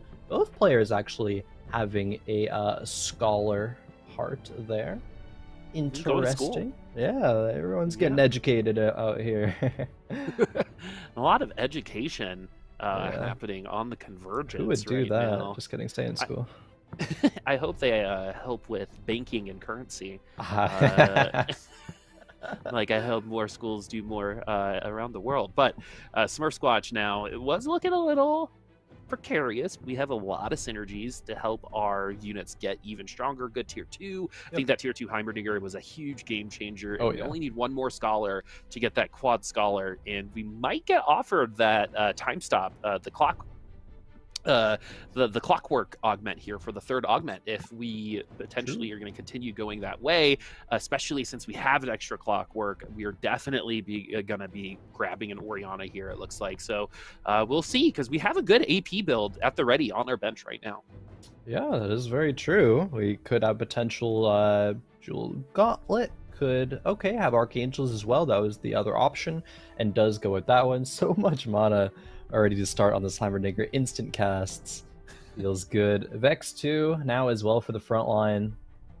Big upgrade as well. And yeah, we have more Cho'Gath, Spoop. Here it is. Jerry Woo going for these mutants. They're looking real strong right now already.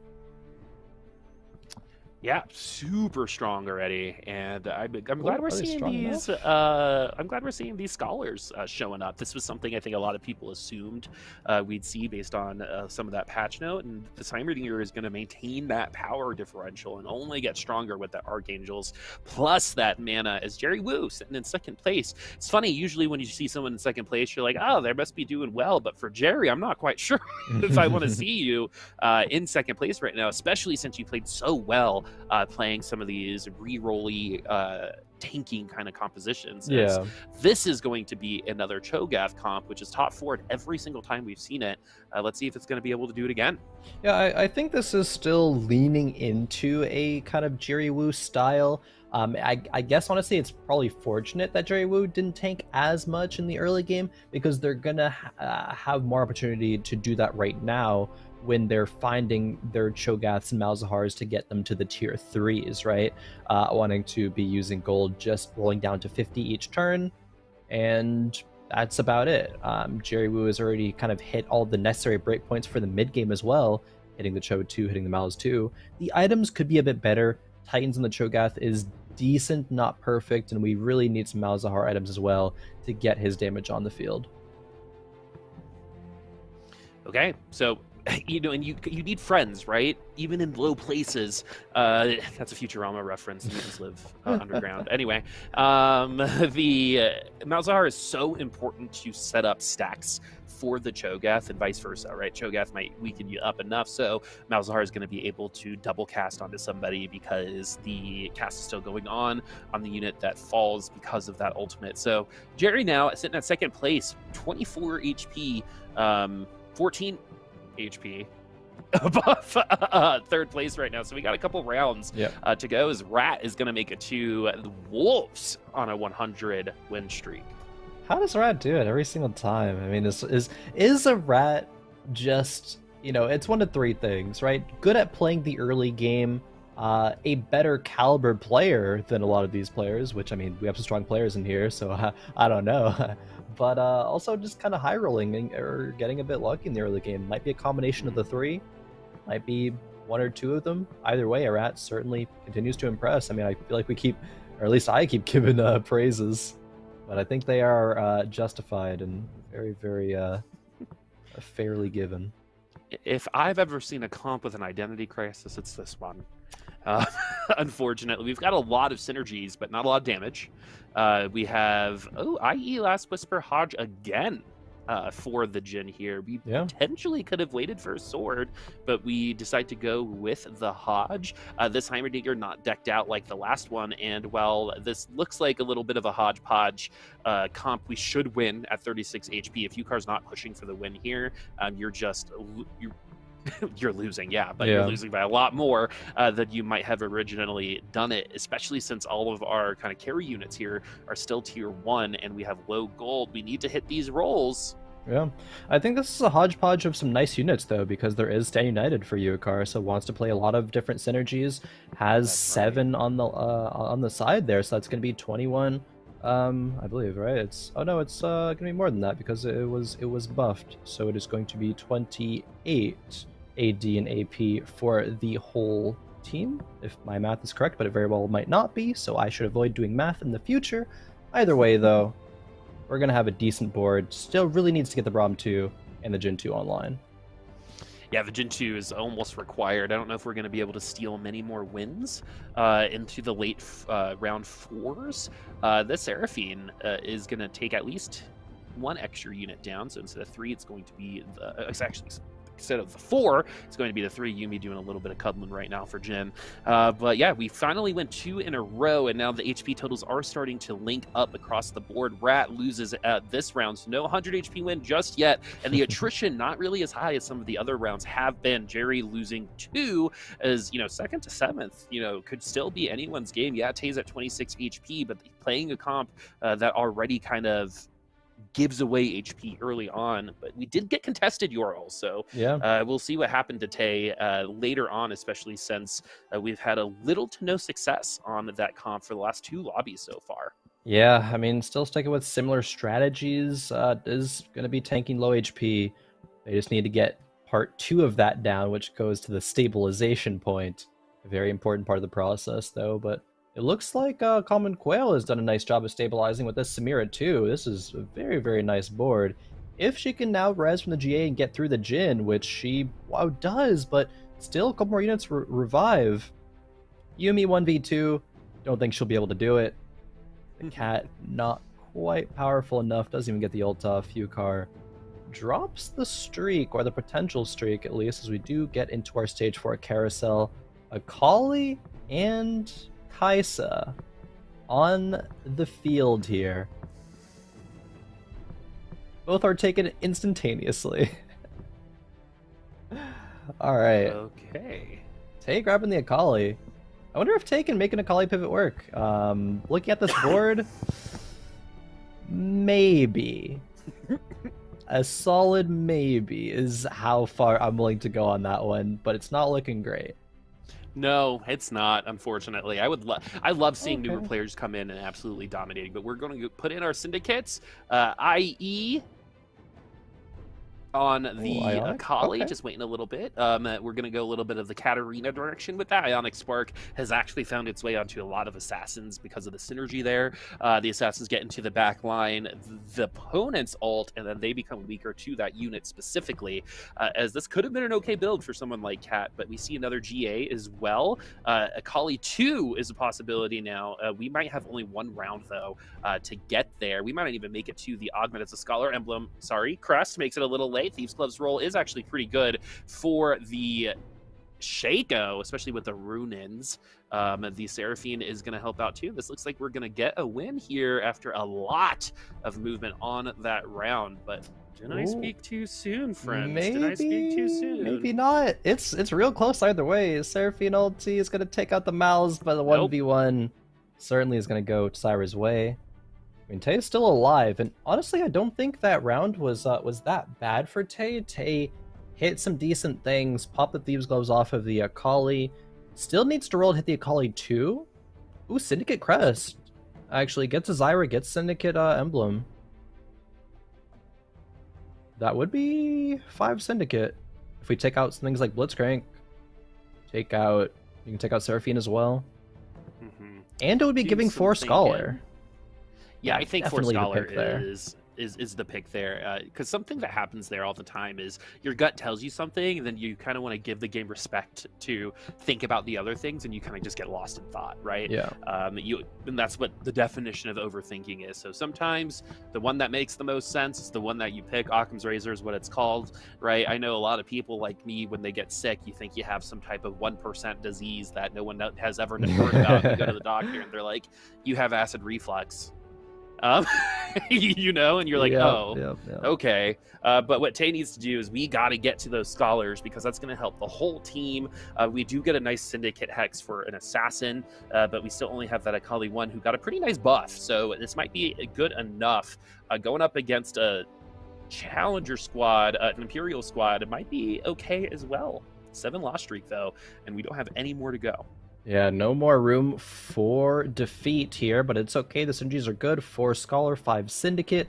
Akali's surviving, and so is the Shaco, able to take out a Common Quail in that round. Tay has stabilized, but how far is it going to go? Tay has a lot of a lot further to go, right, before they can even get into the top 4, and they need to do so for this game, right, because they're coming off of a couple of bot 4s. This one needs to be probably the biggest comeback of Tay's tournament life here. Yeah, maybe even, some of his TFT life in terms of comebacks that they've ever been able to pull off.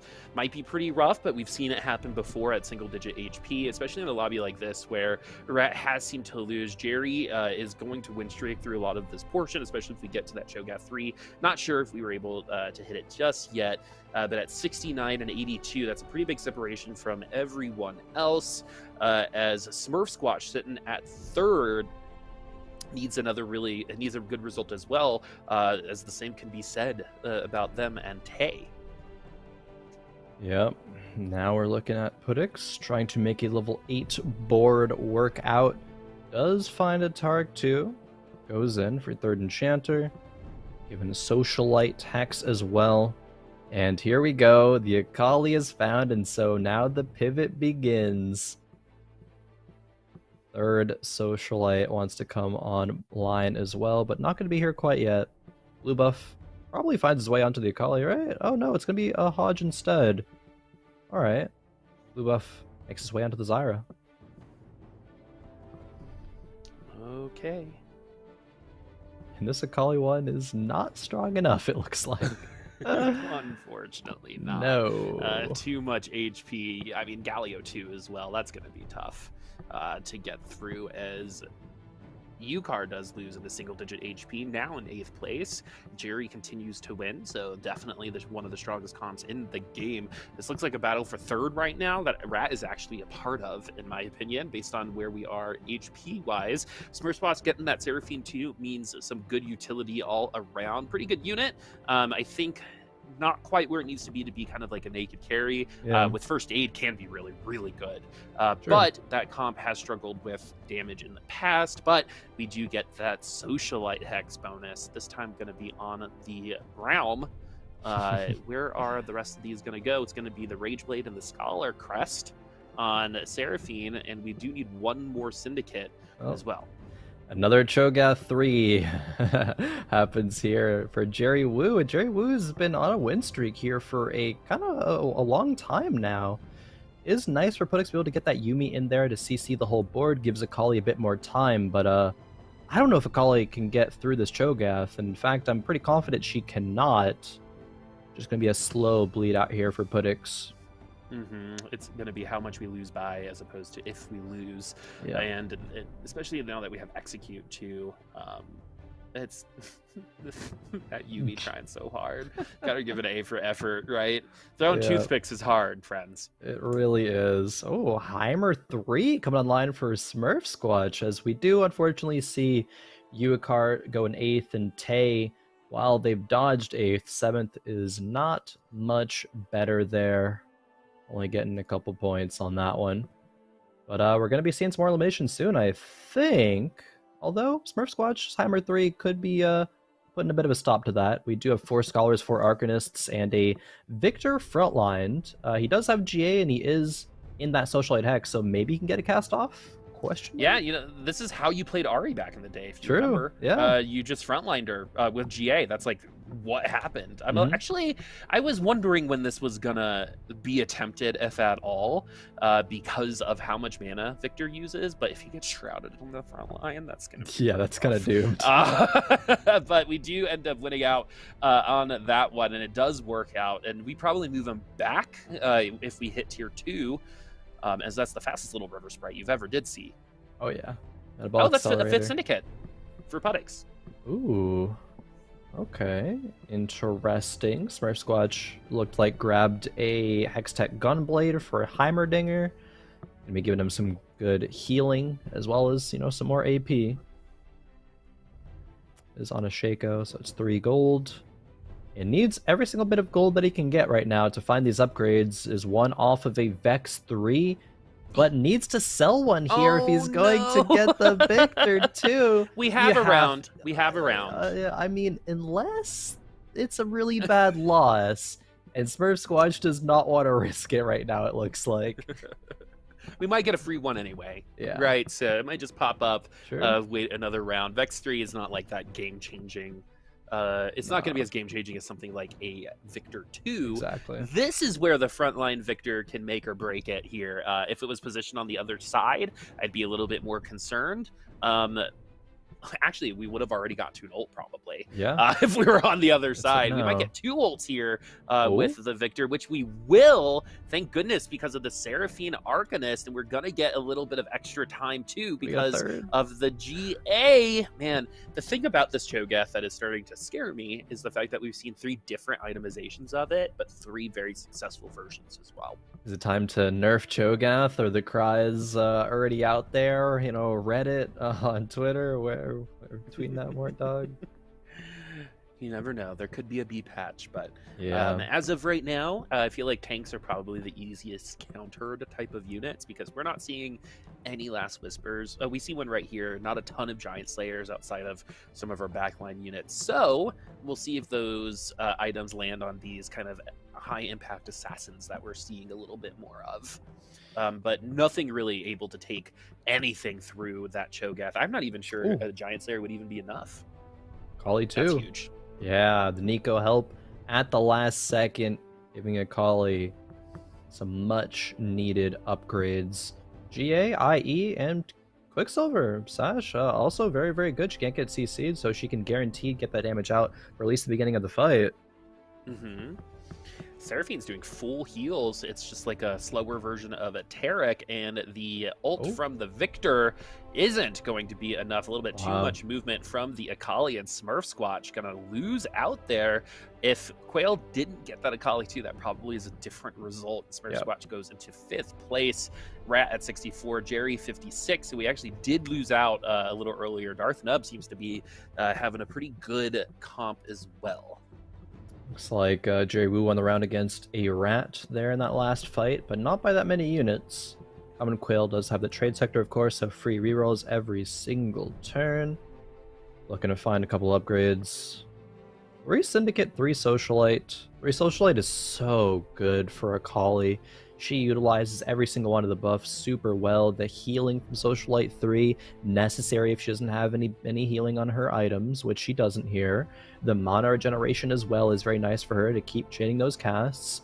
And the extra damage, right? It's just gonna all fit super well together. I love this tech, and that's why Akali has risen in popularity so much already in this patch.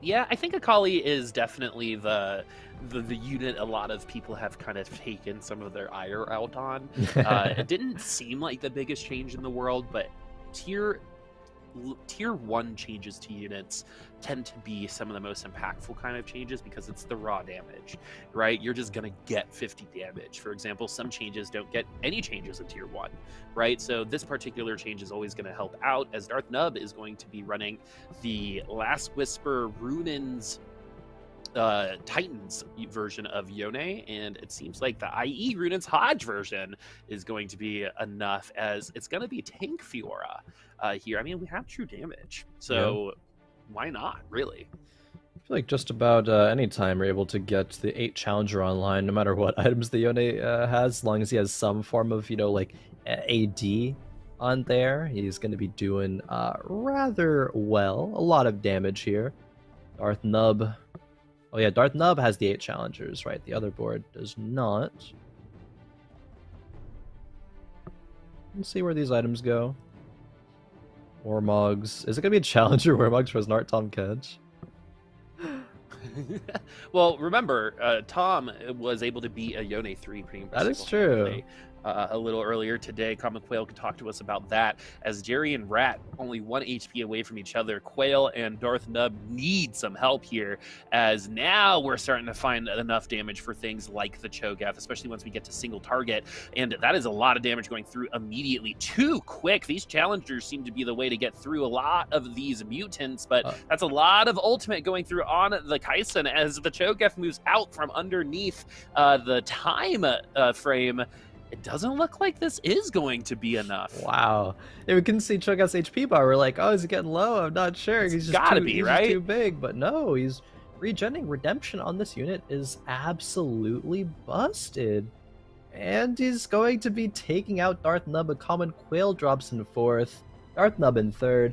And look who's back in the top 2, Boop. It's going to be a rat yet again with 50 gold even. Still rolling, still trying to find some tier 3 units. 3 Fioras away and is still rolling. Here we go. I'm going to say it since it's guaranteed that Rat will compete for the record of all-time high score, which is held by Marcel P at 37 points. Even a second place here will keep us ahead of that pace. We would just need to finish in first for the last lobby, but we'll get there when we get there. This 1v1 should take us all the way to around 7-1, 7-2, depending on how this Cho'Gath does. And it seems like this Cho'Gath does quite well, especially with the Giant Slayer, Hextech, Blue Buff, Malzahar in that back line. I mean, it has so much HP, it actually looks like the total is completely black. in Cho'Gath's bar here. It's not empty, it's actually the opposite. It's really full. Yeah. As we hopefully get a Giant Slayer on this round or something that's going to help us break through, and it doesn't look like we actually got anything of the sort. Nope, no Giant Slayers here. What do? You go for some tier 3 units perhaps, and it still might not be enough.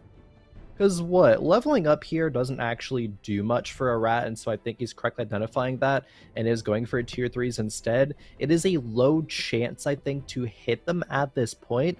Fiora 3 would be okay, and he's only 2 away from that, but she doesn't have the best items, right? She does have Frozen Heart, Redemption, Warmugs, just tanky items. A Kaisa 2 would be okay, but then again, still might not even be enough. And not even the Fiora is going to come through this round at least. But a rat still has a couple more rounds of losses to go. It's not do or die quite yet, but this is probably still once again going to go Jerry Woo's way. And yeah, we got the zoom in here. I think a rat knows what's going to happen. Yeah, unfortunately for Rat, this seems like it's a done deal. However, you never know. We're going to get to our PvE round, as this Cho'Gath only seems to win by 1 unit each time. Yep. So we're just going to get base damage a lot of the time. So we might get a little bit of a change here. We could get to Fiora 3. We could start two-stirring some of these 5-cost units that we're taking away. But unfortunately, that's the other thing for Jerry's comp is it's not very expensive.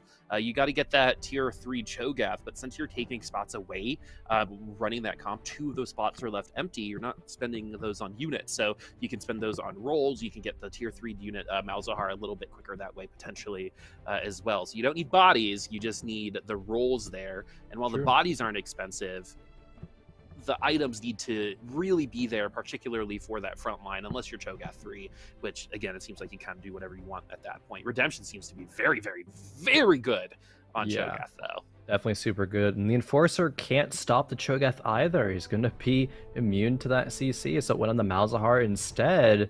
Stopping Malzahar for a couple of seconds, you know, that's all well, that's fine, but not going to be doing enough. Even that's a worse loss in the past few rounds, with some changes being made. 1 Fiora away from Fiora 3. And I actually don't think a rat needed to roll down that early. They could have waited until after this round to do so. Let's find a Kaisa 2. That is nice. Yeah, but is this kind of just like a consolation prize? Like, just say that we have had it? Especially since across the convergence, you know, on Jerry Woo's board, it's pretty much like a 5-star kitchen with the amount of spat items that we have over there too. A lot of mutant crests. Sorry, man, that one's getting me. Well, I think they're still called emblems. It's just that the what's it called? The augments are called crests now. Augments are called crests, but the emblems are still emblems. I do believe. Yes. Yeah. All right, we get another tier 2 5-cost unit, so that's actually really big. We get a little bit more frontline presence to give our Kaisa a little bit more time. Trying really hard, even selling the Camille to get one more roll and putting a replacement Camille in there, but yeah, it's not going to be enough. Jerry Woo just has to put the final nail in the coffin for a rat and take out the first place king. It's going to be a mutant Chemtech Seraphine. That is the only time I've seen those specific synergies like a Galio. Yeah, we Oh got man. Arcanist, Chemtech. I mean, spatulas everywhere. And it might turn into a little bit of a golden spatula at the end of this round as Jerry is looking on tap to win this out. And it looks like Cho'Gath is receiving negative damage because of the Bruiser augment there, where he's going to be regenerating health. So there just isn't enough damage in the game. I don't think that Cho'Gath loses in any world, even with the Last Whisper and a Giant Slayer onto the board. But we enter our last lobby with someone on a record-setting pace. If A-Rat wins this next lobby, he will be the top point getter ever for Fight Night. That is quite high stakes here, Boop. Even if he wins anyway, having the opportunity to break the literal record of, I don't even know how many fight nights there have been. I probably should know that, but it's been going on for multiple years at this point. That would be absolutely insane to break the record. Let's go ahead and look at the scores to set the stakes for our final game. A Rat of 28 points has a 6-point lead over a Common Quail, an 8-point lead over Jerry Woo, who with that win has 20 points, Footex with 17, Darthnub at 14, Yukar with 8, and Tay and Smurf Squatch both with 7. A Rat still could lose this lobby, lose this tournament with a poor placement, so consistency needs to happen. If they get at least a 4th here, they will clinch the win. The Common Quail, though, and Jerry Woo have to be looking to play... I don't want to say they have to be looking to play first race style, because if I were in their positions, I would just be looking, okay, let me just secure a top 4, and then make sure I just come back for next week, right? Like, it's probably a fool's errand to try to overtake a Rat at this point.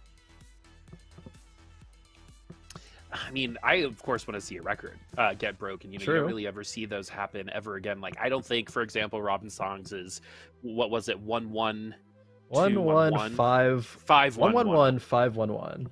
Yeah, like I don't think that's ever happening again. Yeah. Right. Those are like very unique experiences, and 36 for Sleet lasted from set 3 to like set 5.5.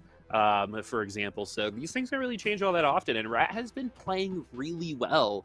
And if you were like, hey, there's someone who's gonna, before we got today, hey, someone's gonna break the record today in Fight Night, who's it gonna be? I think we both probably would have picked them. So we'll see if that's gonna come into fruition. But also there's it's never guaranteed second or third either, because the 4th lobby seems to be the hardest to consistently do well on, especially since this is also a lobby where someone in 7th and 8th place will finish in the top 2. It's just how it happens. Yeah, that is true.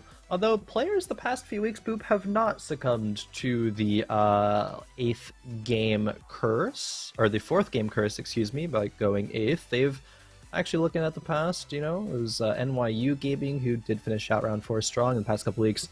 A Rat has had top 4s in the previous game, so maybe we're, or in the last game, so maybe we're kind of saying goodbye to that one.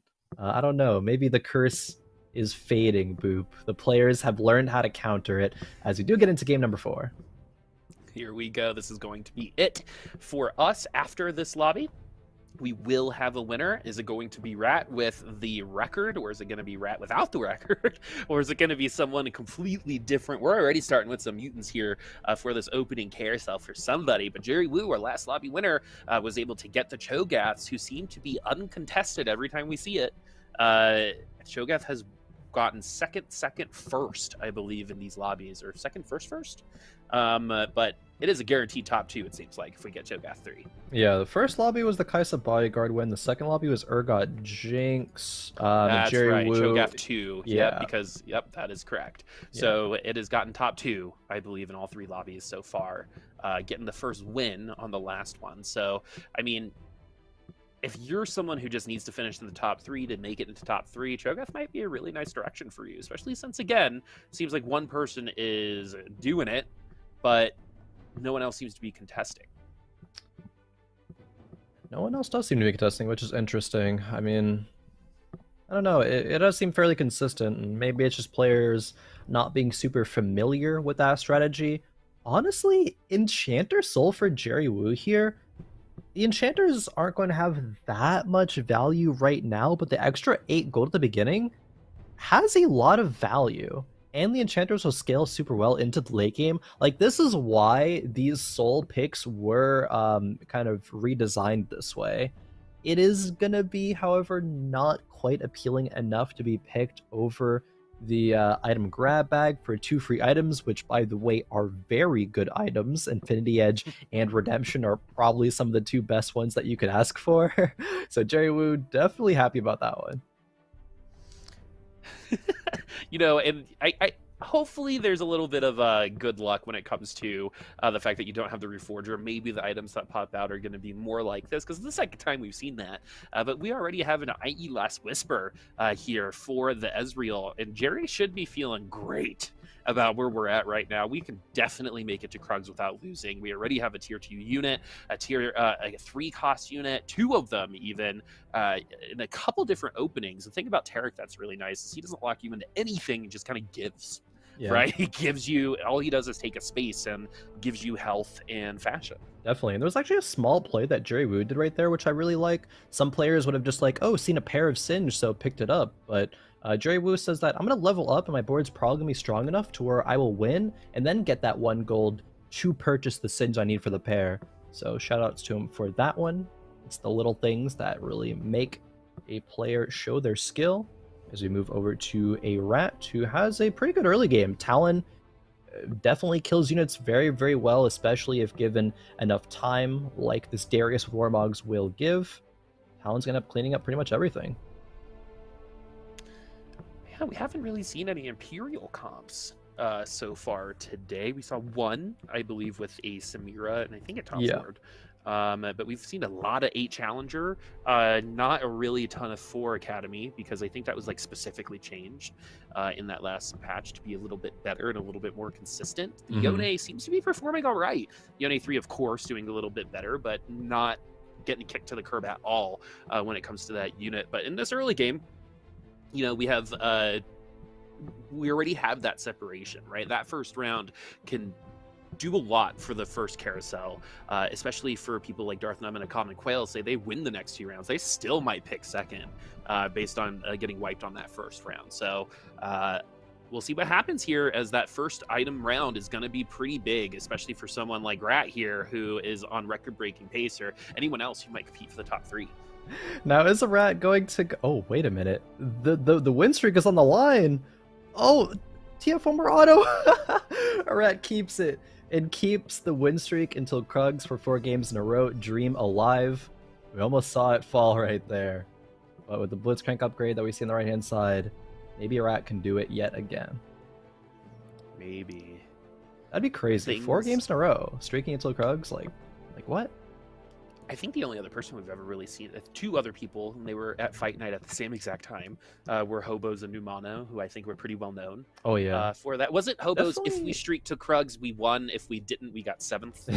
Wasn't that how that went? Yeah. And then it was Numano's being like, I'm just gonna streak and then win anyway because I'm streaking to Krugs with like awful team comps somehow. Yeah. And it was a little frustrating actually how well Numano did with bad team comps. He had like a 7th place comp get second once, and I'll never forget it. Oh yeah, it was that crazy game. We had about it. He was like, I don't know how I got bailed out of that one. Yeah, exactly. Like, even he was like, I don't know what happened. It's like I didn't deserve that game, but sure, we'll take it. We take those. A win's a win. When Riot's like, you get second, you got second. There's nothing that'll take that away from you. Yep. As a Common Quail is getting some HP taken away, but we are guaranteed that first pick on the carousel. 92 HP would have been second pick. So that's a little funny there, but Darth Nub and Quail will be first pick.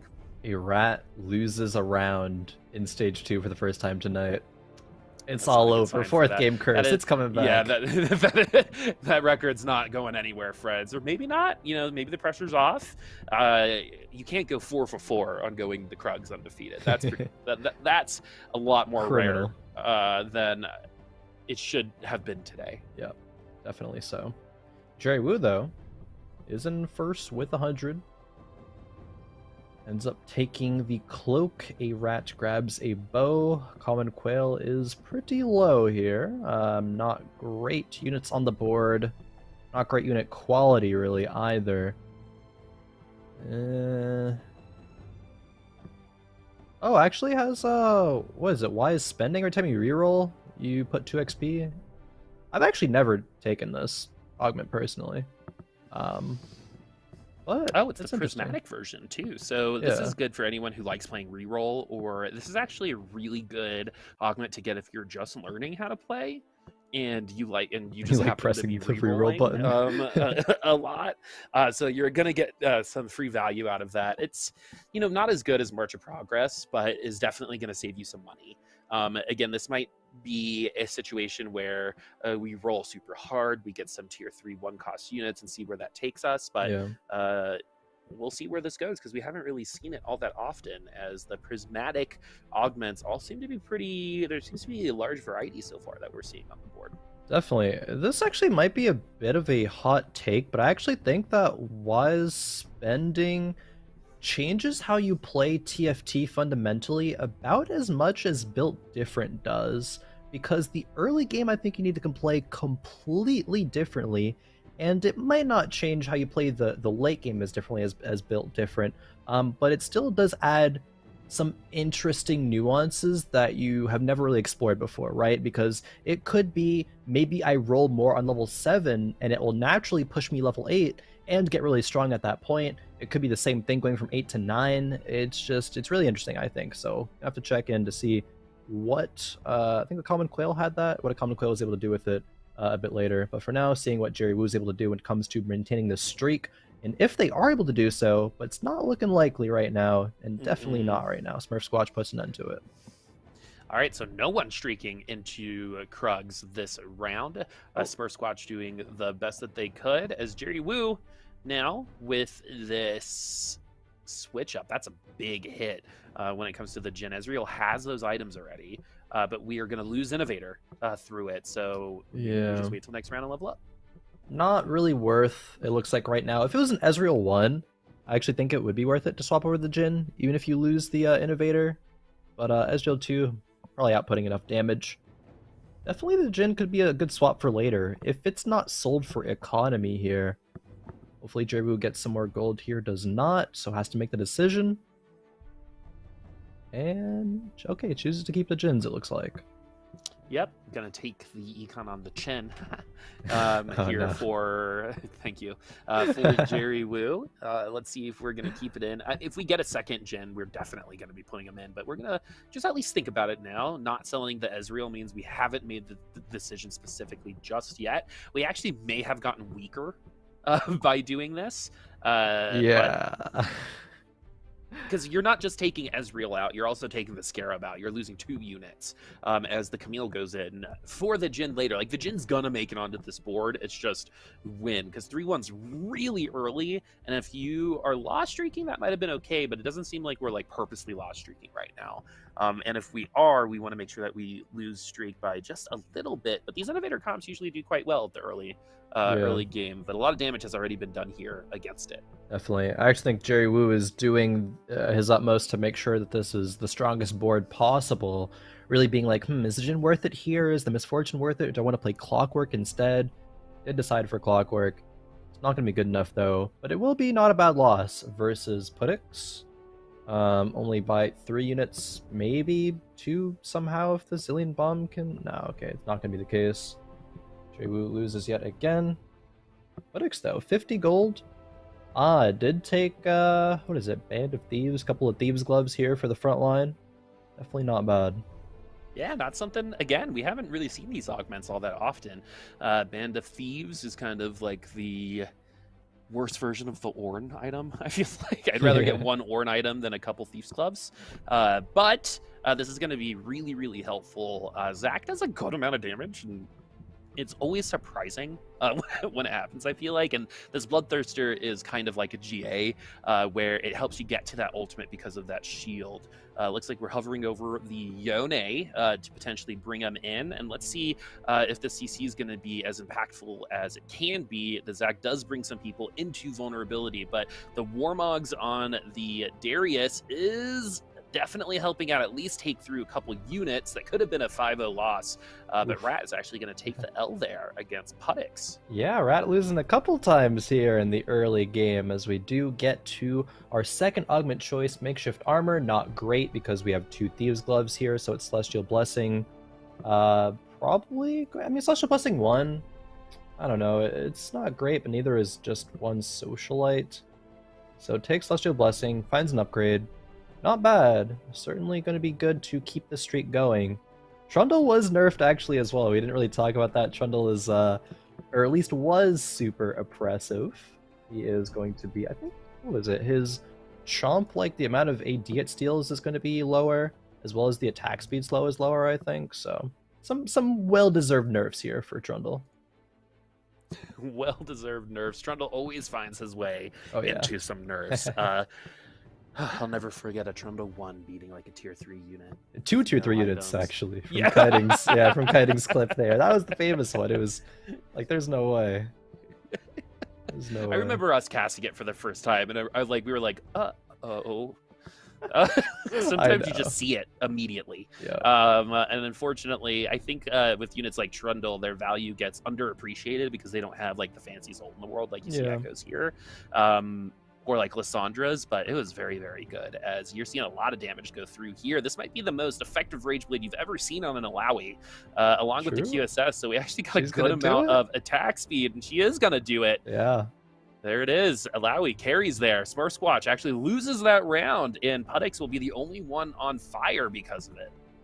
There you go. Putix on fire, 94 HP, tied for first with Smurf Squatch. We do get into our stage 3 carousel. Bruiser couple scrap. There is a spatula here, but spatulas are definitely not as highly prioritized as they have been in previous sets, and it just kind of has been that way for all of set 6, minus a couple times where like Academy Emblem was just a win for a Yone comp pretty early on. Not the case though, as we move on over to Darth Nub, grabs a belt and has 5 Innovator. Innovator Heart or Crest, I suppose, cannot come through in the first augment choice, but it can for the second augment choice, which is why we see it here. Okay. Oof, man, especially starting with Prismatic makes the late game a lot more interesting, as we do get some bear energy here in the front line. That bear can hit you hard once we get to that ultimate, but we've also got Yordles to help us print some economy. The scrap is actually nice as well. And we're going to keep this Ezreal going too with Darth Nub. Ezreal's sticking around as we have the reroll protector comp on the other side. The Garen is going to be the Garen 3, and it's going to be Ezreal versus Garen at the end of the day here. And it's going to be the Garen. It might seem like, maybe not. Wow. It's not going to be the Garen. Really good timing on the Heimerdinger ult there, as Tage is not having a good day right now. That could go either way, actually, depending on if that Heimerdinger was on a second or third ult, but unfortunately the timing didn't work out. Timing not quite working out there, but it's very interesting to see, I think, because that Garen nerf certainly, I think, coming into play a little bit there. It was a very slight nerf, but might have made the difference. 5 Innovators proven why they are strong. Tay not going for Yordles this time around. Instead, this game, of course, as we just saw, going for the Protector reroll. And it has already hit 2 key units, right? Caitlyn 3, I believe it was, and the Garen 3. So not going to really be bench locked when it comes to finding those other ones. Pretty nice for later on, especially once that Kog'Maw 3 comes online. For now, Darth Nub versus Putix. Darth Nub is level 7. Level 7, but has a pretty good team comp at the ready. This Ezreal is going to be hitting hard for a bit. Is sticking around a lot longer than you might anticipate, as this is the most valuable Alawi I've ever seen in my life. It's even kills another. We're actually going to get down to 1 unit because of it. That's crazy. These Alawis, man. Always a sleeper unit. She's really just in there for a bruiser, for synergies, for mercenary as well, but nah, she packs a punch sometimes. I actually really like the way her ult works, which is the more damage your team does to that unit, the more you get healed. Yeah. Which I think is like a cool concept. Could be a whole synergy in my opinion. But definitely, we're going to go into Wolves here at 50 gold for Darth Nub. A Comet Quail is going to be the one on fire. This is a much more evenly spread out board. Smurf Squatch, we saw that loss against Putix. Hasn't lost since then. That must be really frustrating economy-wise for Smurf Squatch. Could have really extended that lead, as we're going over to Jerry, who's getting some good tank itemization. We might throw that Morello's onto the Scion as well. It's going to be Redemption 2, i.e. Last Whisper. We saw this Jhin get picked up at round 2-5, I think, and I do not know how long this has been on, but it's lost since we've switched it in. Yeah, actually is weaker. I mean, really needs the Jin 2 to come online. Jerry will probably level up. I would assume it's actually at 4-5. If Jerry levels up at 4-2, probably will not have enough gold to roll into the Jin 2 and for tier 2 frontline. If it's going to be, it's probably not going to be Scion. It's probably going to move to be a couple of bodyguards.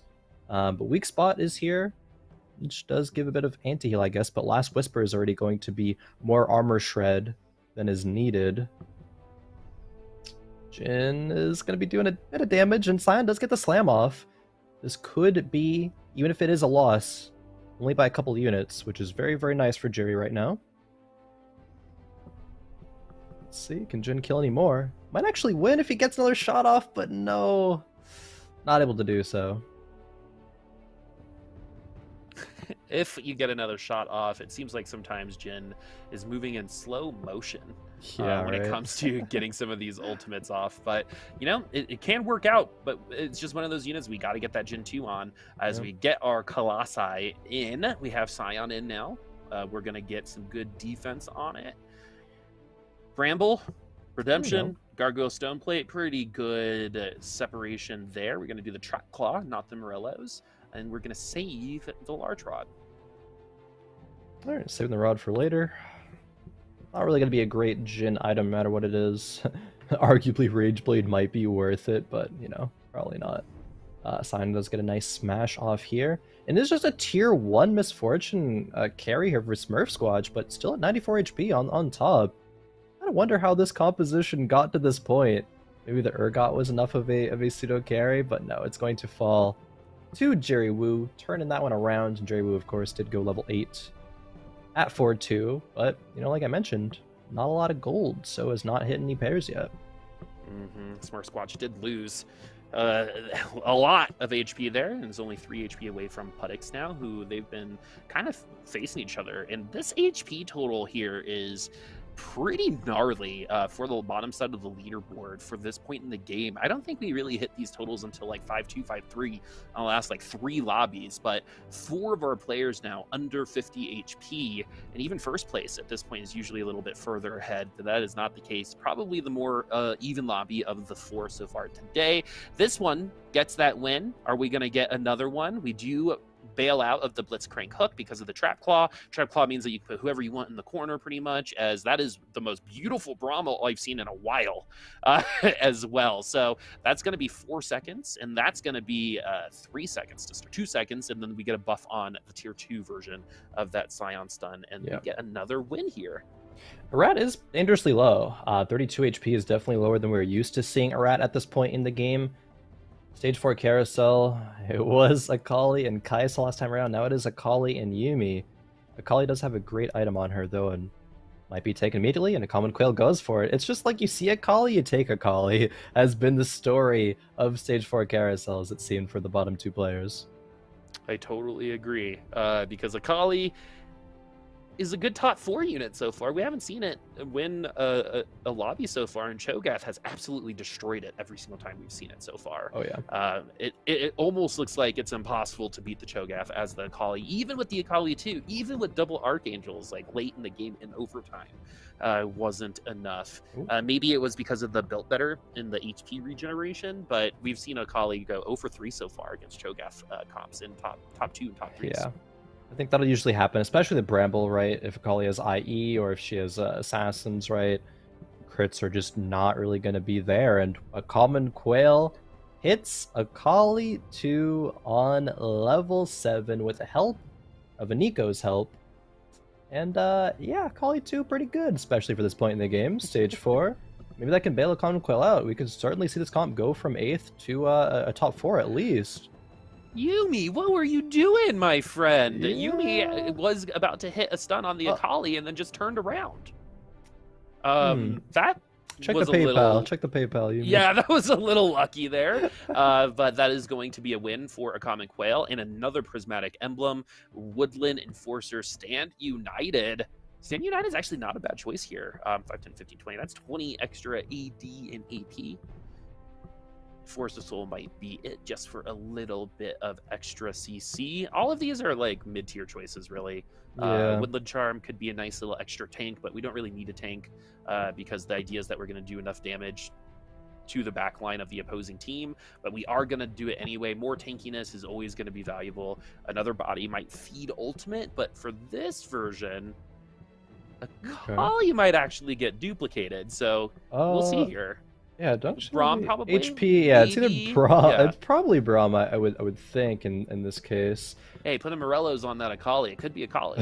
Morales Akali. That's the cursed tech from Bupasaurus. Yeah. Just to get the woodland chart. That's a woodland tech there, my friends. Oh, true. There we go. Don't listen.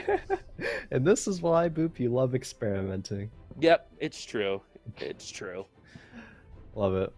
Oh, nice Zillion ult, Wow. actually. That was a pretty beautiful Zillion ult into the Orianna ult. Not a lot of damage going on into that Akali, the GA helping out there with a little bit of that defense. And this is a comp that Akali should be almost every single time, especially this early in the game. Having an Akali 2 at any point during stage 4 is very, very nice, as this should even up the HP totals just in general across the board now that we have this here. Yeah, it's looking like it. No one is decisively in the lead right now. Actually, Smurf Squatch earlier was in a big lead because they did have a couple of built different augments. They built different 3 and 1, which I did miss earlier. Apologies for that. But Rat there is kind of the biggest outlier we do have this game, being at 10 HP, very low at Raptors. Even potentially, if they got a little bit less lucky, could have been out by now. But 10 HP, 1 HP is all you need, so 10 certainly is a lot more than 1.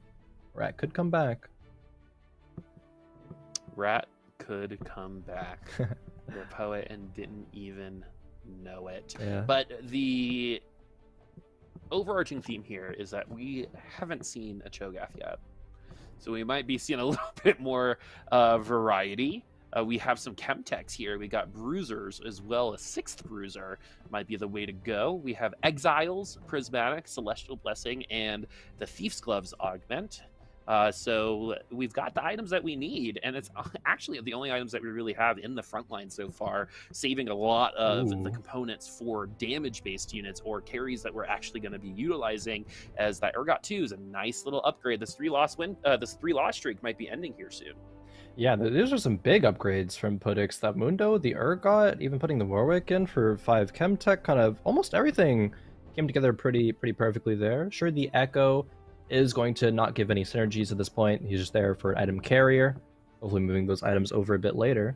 It's gonna be enough. I mean, this Kaisa still on the board, or actually is newly on the board from Smurf Squatch.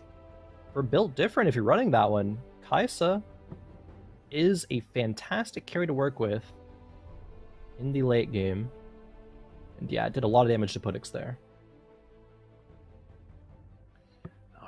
Let's kind of end up taking this. These team comps are starting to really start ramping up. We have another tier 2-5 cost unit now for Darth Nub, and that was the Victor, as we have a second tier 2 Urgot from UCAR. Tay now getting a little bit of help as Rat actually gets 8th place, and the curse prevails. It strikes. It does indeed, Boop. I was talking about, has the curse been defeated?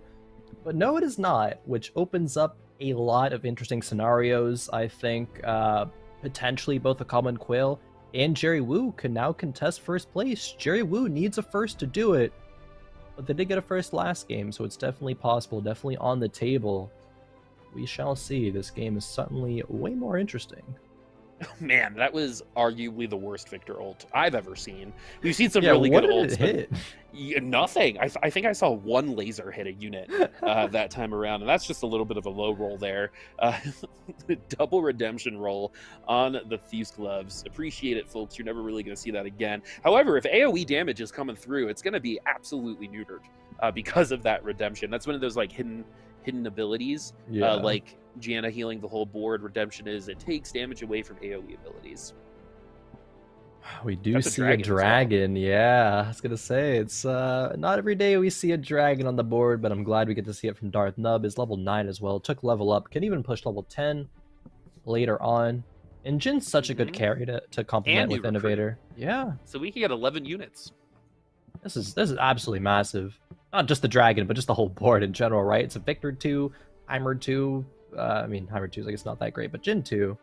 Wow, narrowly taking out you a card there. Yeah, Jinx took out 1 unit on the ult, and that was enough to survive this particular round. So, hey, you know, at least we took ourselves out of that matchup. Unfortunately, we've got 2 other people with very strong comps. Yeah. And this is what happens in the late game with 2 prismatic augments on the board, as we do get some spatula items, at least 1 Imperial, and a couple really good. Actually, this is a pretty nice carousel. Has some nice items. The emblem being Imperial, not really the best. Both players wanted Shojin there, but a common Quill grabs it, leaving Darth Nub, it looks like, with the Zeke's Herald. Still a nice pick. It's going to be buffing the Jin up and might even swap positioning so it gets the value on the Victor as well, I would imagine. A couple of Tom Kenches is interesting, but probably can't fit it in unless we go level 10. Yeah, and at this point, if you can't fit in something with a potential 11 units on the board, then that's on you. Yeah. But this is going to be a brutal comp to go up against. Even this Akali is going to have a little bit of a hard time against something like this Dragon, especially after the Dragon CCs literally everybody. We're going to put it in the front line. No one important is really going to get hooked here. It's going to be the Zillion, who's probably just going to get some CC to start, and that CC from the Dragon happens now, and the Akali. We have some snipers. We have some Seraphine going on as well. We're going to need a potential other ult from the Dragon, but we're not going to get it. And this Scion is going to help bring Jerry Wu to the W here, as Darth Nub actually loses out on that round. Yeah. We're gonna have the actually the Rage Blade Jin being a bit better than the Runeends here for Darth Nub, but yeah, a lot of that did come through with Scion CC. Need to consider moving the Jin out of that Socialite Hex a bit later on. I think this happens, you know, again and again. We see players get baited with positioning, wanting to get that 20% extra damage when it's just not worth it. But I think Darth Nub's gonna recognize it after what happened in that last round. Yeah, we had someone win because they switched someone out of the Socialite Hex, exactly. right? Yep, and it's just one switch makes that positioning diff. And the roles now for our front line, GA is going to be really nice for that Mundo, but all eyes are on this Dragon to CC as many people as possible. A lot of that front line already taken down. Jin actually whiffs one of the ults. Here's that Victor ult, and this one finding purchase. Big. As Jinx this time not going to be doing as much as, you know, some previous iterations might be doing, as Putix is going to lose. Look how close this lobby has become. It has. Yuikar did drop out in 5th, so we're almost going to be at our top 4 here. Common Quail still in a fight versus Jerry Wu, it looks like, but Jerry Wu is on a win streak, but that doesn't remain. Common Quail does beat it. We're still, again, looking at either a Common Quail or Jerry Wu to upset a Rat here. And again, needs a win for Jerry Wu. A Common Quail. A third would tie. We go to tiebreakers. A second or better would win it. Man, to win against someone who is on record-setting pace coming into this game is probably a very good feeling. Unfortunately, like we said, that 4th lobby curse did strike 8th place for Rat. Could not be worse for them, as this PvE round will bring us into 6-1 at the lowest HP totals we've seen so far today going into this stage. Common Quail, level 9, Akali 2, 3 Socialite, 3 Syndicate. This board is very nice, and we got here with wise spending. I like that. We could go for Akali 3 as well, but yeah, probably not going to grab that one. Would be still 3 Akalis away. Looking for Gallios, looking for Brahms, looking for Yumis, but not finding any of them. Yeah, it's going to be a bit before we see an Akali 3 probably. Where's this Chemtech emblem gonna go? Galio will get that Woodland Charm. We're definitely gonna get 2 knockups here. Look at all of that's a lot of pixels, friends. As the trampoline park right now. Onto the convergence. The Victor ult is going to land, and it's going to be the IE Last Whisper Runeans doing most of the work, but the Akali is hard to hit. No. But not hard enough. Top 4 though. For Common Quail. Putix finishing right after that in 5th. Woo. You know, is it going to be Jerry Boo-hoo or is it going to be Jerry Woo-hoo? in first place here later on. We'll see. Jerry Wu is now the only player that can contest the win. Darth Nub is still going to be going for that top 4, maybe even top 3 potentially. Smurf Squatch just kind of playing for some honor here as they were in 8th place coming into this game. It happens every single time, Quan. I know. Not every single time, like 85% of the A time. large percentage. Yeah, 7th or 8th place will end up in the top 3 Hey. or 2 in game 4. But yeah, the Seraphine 2 is not going to help with a lot of healing, but we do have a Clapio in the back line. We've got the IE Last Whisper, Runins. I mean, is that Nocturne or is that Calio? I can't tell. Right? It's like he's an assassin jumping to the back line. Not going to be able to contest the Kaisa. Darth Nub goes out. And so does Jerry Wu. We have a double kill. It's going to be Smurf Squatch playing the double built different to a victory. That is the power of a built different board. And that's going to be a wrap on the night, Boop. We're going to have our scores calculated so we can see exactly, confirm the win here. But wow, what a abrupt ending that game was. I was about to say, I counted, that was 5 rounds earlier than any other lobby ended today. Yeah. So that had a really fast click, and that's what happens, I think, when Rat goes out so early. Kind of opened up. It almost felt like the rest of the lobby had more oxygen to breathe. Right, going throughout, everyone was a little bit more empowered, I think, to reach for the stars, and we got to see Clapio, so I'm always happy about that. We get to see a Clapio, and then we did get to see it get clapped subsequently after. It was an upgrade from the Jhin, but Clapio still did get clapped, and I think these changes in the previous patch was to make Galio fit his more traditional role, which is going to be a frontline tank, right? His health went up, his attack damage went down, his claps were too powerful. And yeah, he was dealt with. But we got to see what this new patch has in store. We got to see kind of the rise of Akali, or at least see that confirmed. And then I think we also got to see the power of challengers as well. They were doing rather well all throughout today. Yeah. We got confirmation as well, or got Jinx comps doing well, and there was that kind of that random Kaisa bodyguard win. But hey, you can scrounge together an awkward composition and still get a dub with it. And so we are looking at these scores too, especially since things really got tight at the end. We're probably going through some tiebreakers, most likely. We're not the ones that are good at math. No. It is everyone else around us who will end up taking the Math Lead Award for us today, as we do have our scores ready to go. Here we go. It is still going to be a Rat taking the victory. 29 points. Really making it close there with that 8th place in game number 4. But hey, if you get first, second, you have a bit of wiggle room, right? And that's exactly what happened. Even though used all of it. Oh yeah, used literally all of it. That's crazy. A Common Quail top 4 in every single game, but still it wasn't quite enough. Props to Common Quail for getting second. And Jerry Wu actually very impressive for, I think that's the first time we've seen Jerry Wu here. If I'm not mistaken, but certainly did very well, especially in the latter half of the day. Yeah, Rat crushed it for the first 3 lobbies, and Jerry was Jerry and Quail were the 2 most consistent players throughout all day today.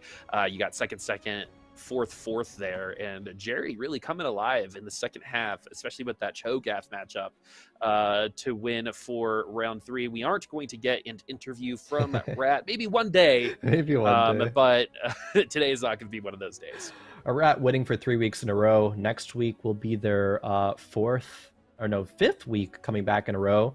And we got to start talking about it. They could be getting up there to break one of those records, even if they weren't able to break a score record.